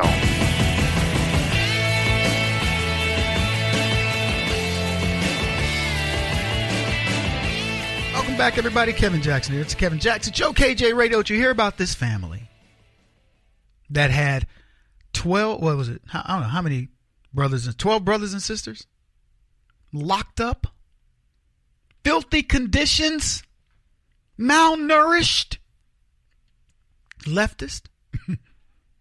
Who does this? The only people that do this are crazy leftists.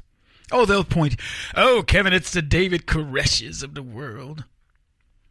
It's like that dude, what was his name? Castro, that kidnapped these girls and held them in the basement as sex slaves. Let me tell you who does that. Crazy leftist. Number one, they foment these guys. They create these people.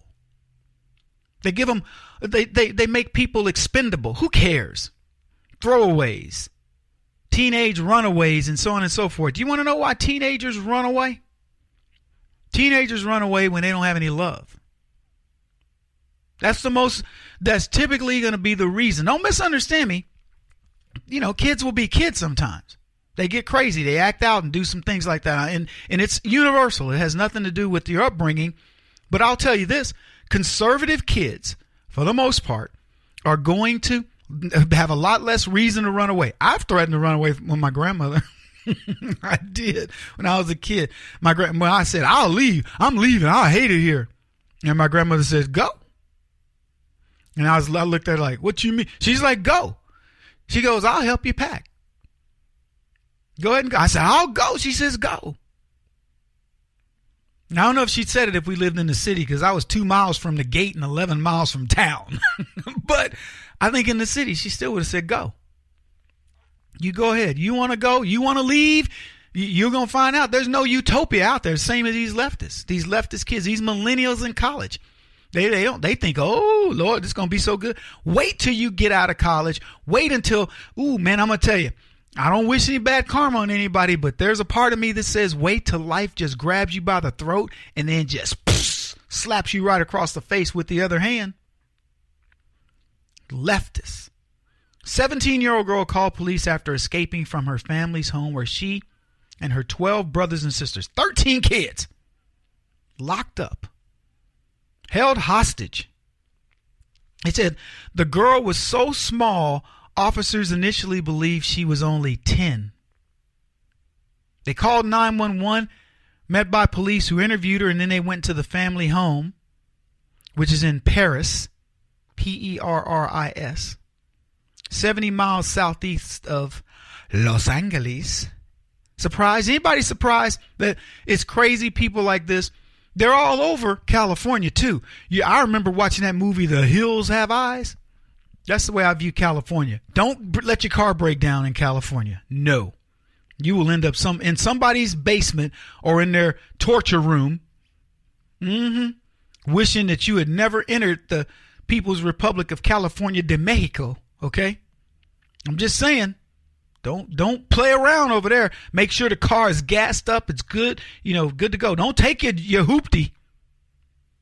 Never to be seen again. They said they found several children shackled to their beds with chains and padlocks in dark, foul-smelling surroundings. This is the Riverside Police Department.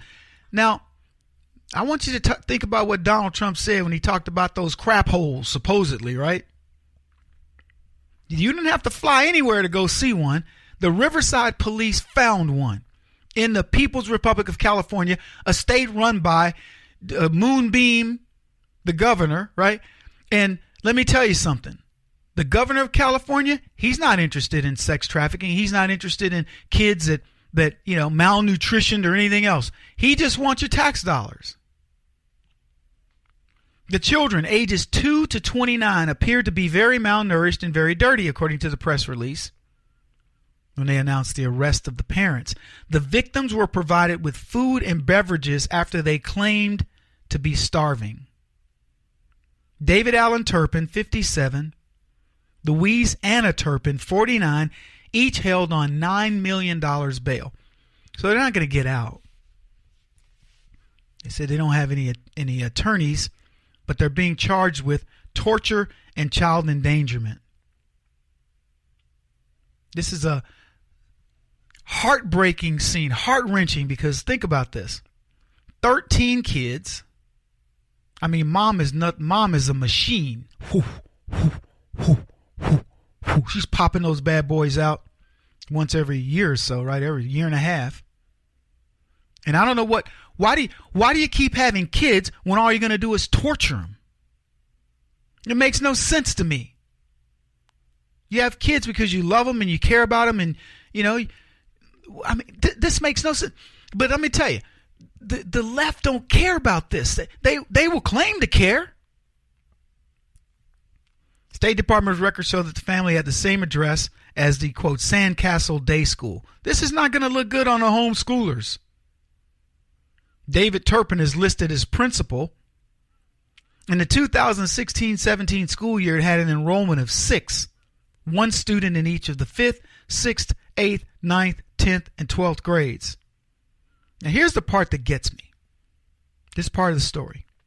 Neighbors say they were stunned by the arrest. The guy who lives around the corner heard about the case from a friend, and here's what he says. I had no idea this was going on. I didn't even know there were kids in the house.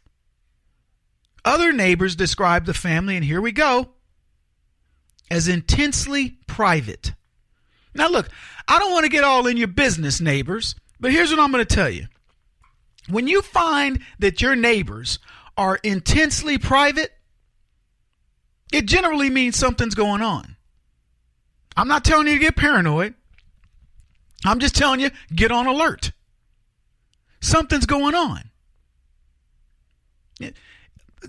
Look, how many times have we heard these stories? Remember the guys who shot up San Bernardino? These people were like, oh, yeah, well, we saw they were bringing in, weapons and C4 and, bazookas, but, they seem pretty nice. Or you get the guy, man, I never would have guessed. I mean, old Fred over there, he just pretty much kept to himself. Kept the window. You remember the guy who actually had those girls downstairs for sex slaves? He covered up. You couldn't look into his house from any direction. It was like he put the darkest, blackest, what they call that stuff, the window treatment on you could possibly have. You couldn't look in. Oh, he seemed like a nice guy. He'd come out, he'd say hello, whatever, but you couldn't look in, and never saw anybody in or out except his brother. Look, there's always a sign. I'm not telling you if you see something, say something and start narking on your neighbors, but dadgummit, man, come on. When do you wake up and go, something's wrong here? These people had 13 kids, and the guy goes, I didn't even know there were kids in the house. Wow. Look, I don't know. I can't speak to this. I'm not their neighbor, and I'm certainly not condemning these guys, but I'm saying, look, we got to be more vigilant as a society. This is crazy. Leftism, California. Land of fruits, nuts, and fairies.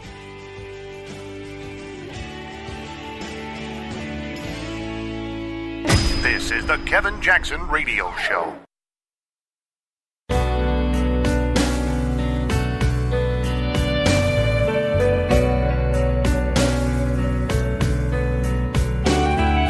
This is the Kevin Jackson Radio Show. I've been trying for years to be one of the best black comics in Los Angeles, despite my racial handicap.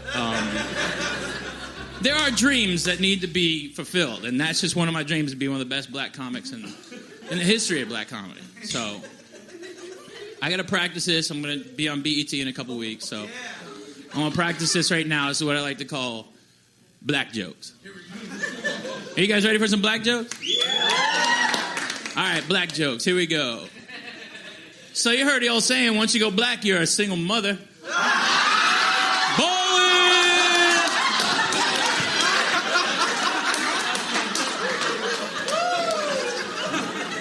You like that? You like that? I got more black jokes. You want more black jokes? All right. Hey, why don't black men take care of their children? Because you can't put rims on them, dog. You know what I'm saying? Oh, snap. Oh, Jiminy. Hey, what do you call a mulatto duck? Half black. Half black. I went to a black French restaurant called Chez What? All right, everybody, welcome back. That's pretty funny stuff. Glad you guys are hanging in there. What do we want to talk about? Oh, my goodness. First thing I want to talk about before I get into this next subject that is of interest to me, I was talking about Twitter looking at penis pictures, but they never mention, we look at breast pictures. And then that got me thinking, women don't take pictures of their nether region, they take pictures of their upper region.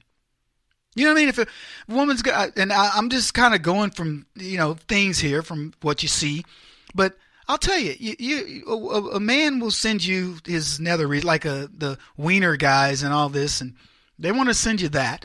Women, you would think, would say, well, here's the reciprocation would be the exact opposite, right? But it isn't. Women will send the breast shots. I'm saying I did my research. But Twitter, who's looking into all these things and trying to blackmail people, they don't like, ooh, Hillary Clinton sent a breast shot to Uma. They don't tell you that. But they'll tell you if Bill sent one over to somebody else, to Monica. Just kind of a double standard. That's all I'm saying. I'm not trying to get all misogynistic here. The real thing I wanted to talk about was the scandal around everybody graduates. Have you guys heard this? This is why black kids end up with no education. A high school in D.C. brags that it graduates all its students. And you would go, that's impressive.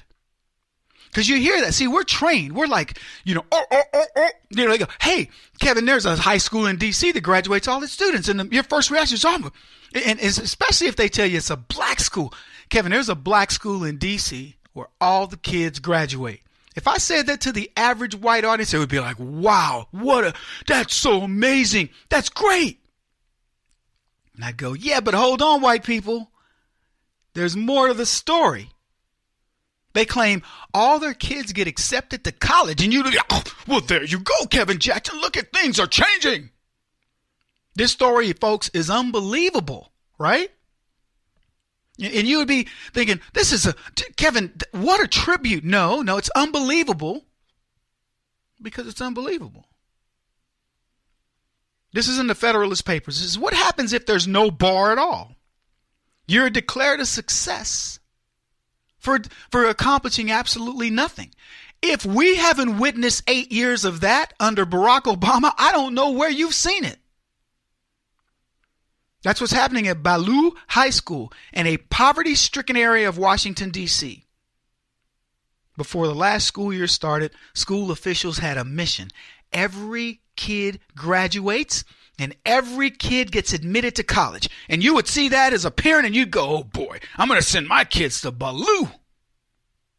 The focus is on education and it's on accountability. They want every kid to graduate and they want every kid to go to college.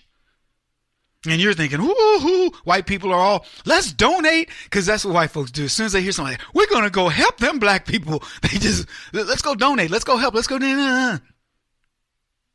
It's a difficult task, you'd say, even at one of the ritziest schools. Think about the best school in the country. Something Country Day.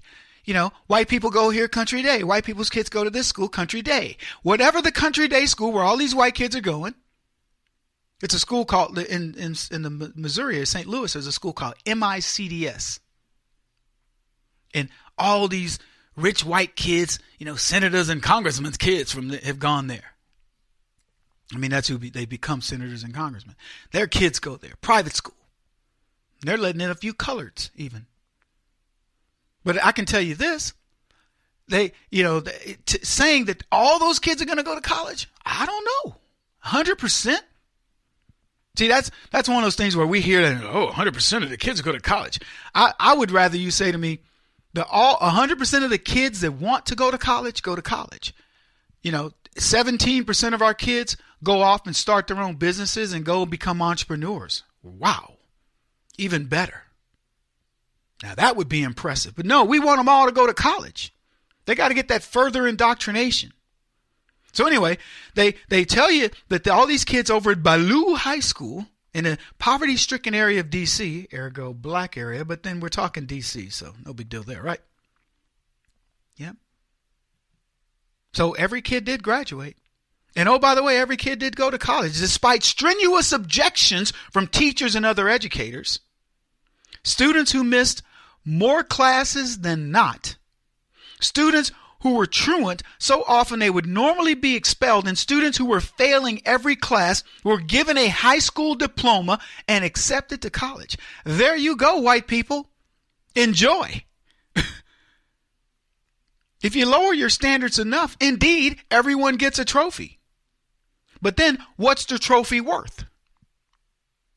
The trophy's worth nothing. The article continues. NPR and WAMU launched an exhaustive investigation into the school and found that a majority of the graduating students did not attend more than 6 weeks of school. Of a 36-week school year, by the way. A shocking number that would have quickly and easily gotten these kids expelled if they went to normal schools. But no. They're going to Baloo High School, where everybody graduates and everybody gets into college. Of the students, only 23 missed fewer than 30 days of class in a 180-day school year. Did you hear what I said? 23 missed fewer than 30 days. That means of the rest of that school's graduate, whatever their class is, the class size, whatever the school size, every other student missed more than 30 days. In a 180-day school year, 55 students missed 30 to 60 days. 53 students missed 60 and 90 days. Unbelievable. 923 missed between 90 and 120 days. One student who graduated missed more than 150 days of a 180-day school year. Oh, yeah. The leftists will tell you they're educating them poor black kids. We take care of our coloreds. And most of the absences were unexcused. They didn't even come in and say anything. They didn't go like, yeah, well, my car broke down. My daddy went to jail. And I had to take care of mama. I had to work like 3 weeks in a row because we couldn't pay no groceries. Nothing. Not even an excuse.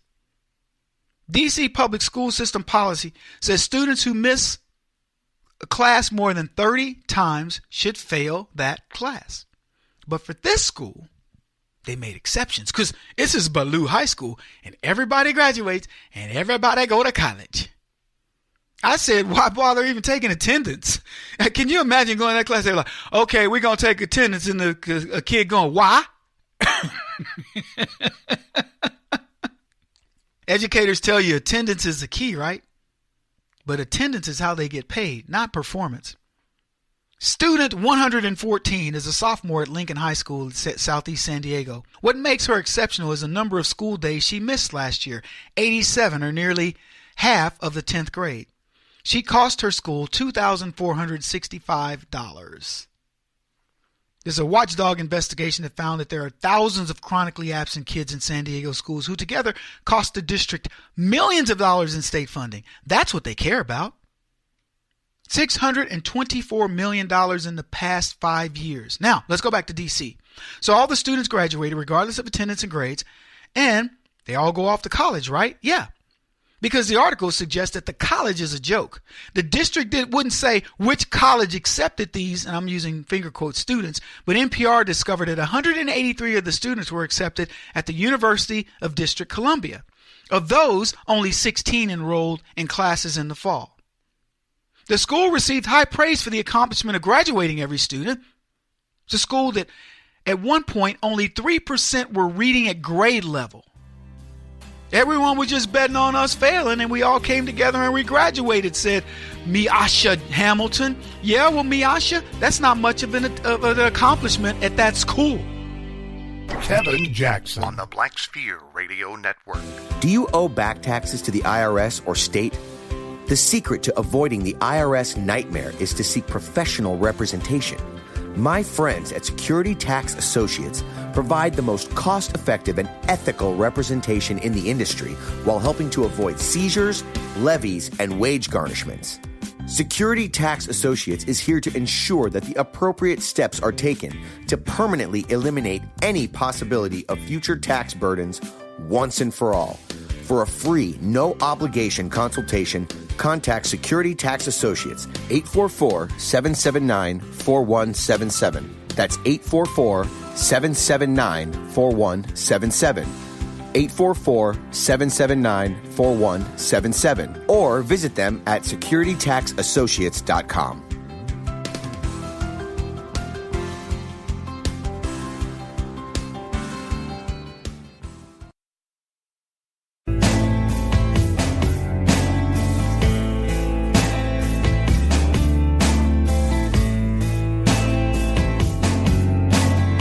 putting an end to identity politics. This is the Kevin Jackson Radio Show. Welcome back, everybody. Kevin Jackson here. You having a good time? I'm having a good time. My producers are having a good time. We're all having fun. Yeah, we're just among friends here. Lots to talk about. We didn't do tweets today, so I'm going to do it now. I love covering tweets because you people are amazing. I would love to think that I have a monopoly on all the good thoughts that are out there. No, I wouldn't love to think that. That's not good. I'm glad you guys are out there, with your own ideas. That's what makes it so cool. Makes it fresh. There are people out there who really know how to cut to the crux of things. Like, for example, MLK Day. Talked about it earlier. I don't really celebrate MLK Day. It isn't that I don't admire Reverend Dr. Martin Luther King, because I do. An amazing dude. But I don't think that the day is not for black folks. Dr. King is a celebration of America. The idea that through peaceful protest, he changed the way this country thinks about race. And all he said was, give us a chance to show you that we're human beings. He's not looking for mandates. You will give me legislation to make it this such. No, just give us a chance. We'll show you. Booker T said, man, look, put a brother to work. I'll show you how I can do. You'll want me to come back to work the next day. That's the way I look at it. When I would do a job, I'd be like, man, you're going to want me back. Isn't that the same way you sort of, treat a relationship? You're like, man, if she would just give me one chance, one date, I'll prove to her, I'm amazing or whatever. I mean, think about it. That's what you want to do. First impressions. And again, carry it through. Live up to it. Be a person of character. Elder Lansing tweeted this. Elder, he's a black dude, old black dude, but man, his tweets get mad hits because he hits to the core. Here's what he says. I missed the part where Dr. King wished for white people to all die off, or where he said black people can't be racist. The left is hijacking Dr. King's civil rights message of love and racial harmony to preach hate and racism, which is evil and wrong. Elder he's the elder statesman. This guy, Elder Lansing, no, elder statesman. This guy gets it. Brother. Old school brother. Elder looks like he's probably, I don't know, late 50s, 60s, whatever, but he gets it. He ain't too old. Now, what else we got? Well, here's one. Kirstie Alley. You know who she is, the girl that replaced Diane on Cheers, did all the weight juggling back and forth. Kirstie probably big as a house now. I don't care. I'm just saying. What? I'm not fat shaming her. She's been fat. She's been fat. She's been thin. She's been fat. She's been thin. She teases about being fat. I don't care. What? Fat people don't exist? Oh, Kevin, you can't talk about fat people because we got fat people in my audience who love me. Come on, fat people, show some love. If you're fat and you love me, send me a note. kjradio.com. I'm going to read your note on the air. Send me some love because I know you love me. I love you too. I wouldn't pick you if I was going to be in a sack race, but I love you. Has nothing to do with that. Some of the coolest people I know are fat. And some of them are proud of it. Never forget one of my fat friends. I teased his belly. I teased him about his belly. Like, dude, you're 20 years old with a belly. He says, yeah, my daddy always told me to keep a shed over my tools. I cracked up. Funniest fat statement I'd heard in a long time. He didn't make an excuse. Yeah, man, I'm about to lose. I gotta get in that gym. He didn't say a word. He just said his daddy told him to keep a shed over his tools. Anyway, Kirstie Alley said this. We went a long way to get back to that, didn't we? That's what makes us fun. Kirstie retweeted this. She said, this is why Democrats lost. People are tired of being looked down by prigs. I don't know what a prig is. You are destroying the Democrat Party with your elitist attitude towards half the country and your fancy ways of saying they are crap holes. See, Kirstie gets it because she's saying the left won't call you a crap hole. They won't tell you live in a crap hole.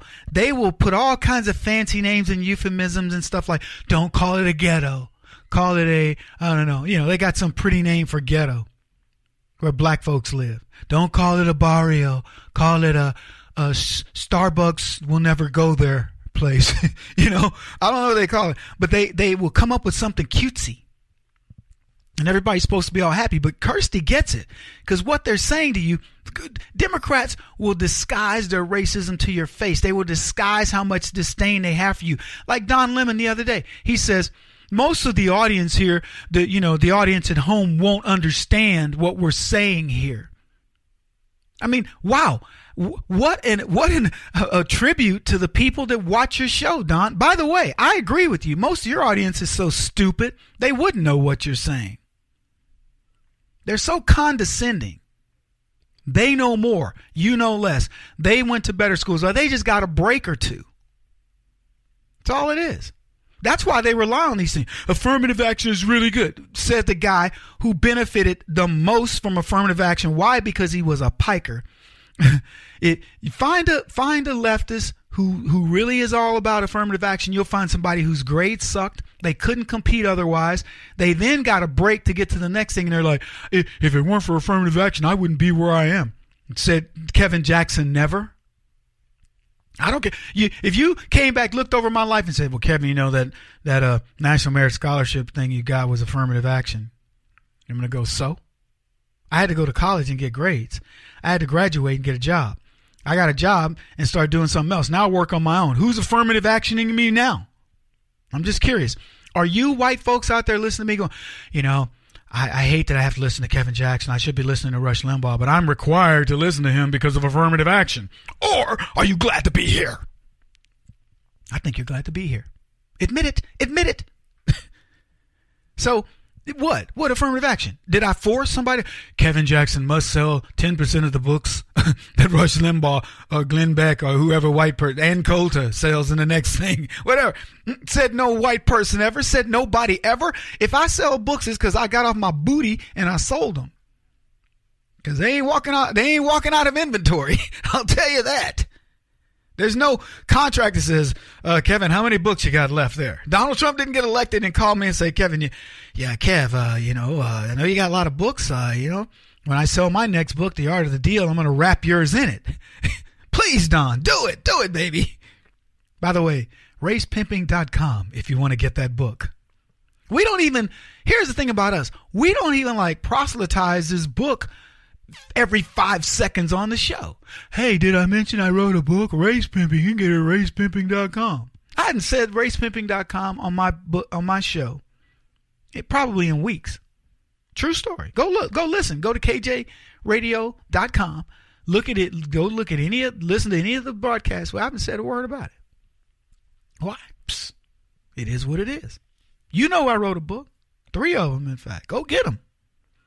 Here's another one, another tweet from Colin. Chelsea Manning becomes a traitor, goes to jail, cuts off genitalia, gets out of prison early, runs for office. If this doesn't describe the modern day Democrat Party, I don't know what does. I agree with you, Colin. 100%. What? Leftists make a living out of the nonsense that happens in the... Look, don't misunderstand me. You had strife in your life and you got an inspirational story. Congratulations. Go do it. Get on the speaking circuit. Do whatever you want to do. I had a buddy, he goes out, he talks about trying to climb Mount Everest 3 times. One of the best presentations you'll ever hear. 3 times. And he shows a dot. We got to here. And we stopped. We got to here. And we stopped. But the 3rd time, I summited. And it's a story of overcoming of it. You got to hear the story because he shouldn't have been at the top of Mount Everest. And by the way, I found out a dude who's got no legs climbed Everest. Well, he crawled Everest or whatever you would say, but he got up to the top of Everest. If you ever think you can't do something, there's a dude that doesn't I think he either didn't have legs or he was paralyzed, but one or the other. Either way, he crawled up the mountain on his arms. You couldn't crawl to your refrigerator. Don't even go there. You couldn't even crawl to your refrigerator. If you had enough energy to get there to get the meal to save your life, you couldn't crawl to your refrigerator on your arms. Don't even look at me, producer. I know you. Most of us, we don't even know what our potential is. Anyway, Chelsea Manning going to run for Senate Senate, no less. Why not? The transgender need representation. And if you don't like that she's running for a senator, you're transphobic. I already talked about that. Anything that you don't like that the trans are doing, you're transphobic. Because that's how the left treats you. You don't like something. Wish we could have gotten more tweets, but I don't know. I vamped. See you again soon. He won't stop until he's the top-rated radio talk show host in America. What kind of weird competitive freak are you? This is the Kevin Jackson Radio Show.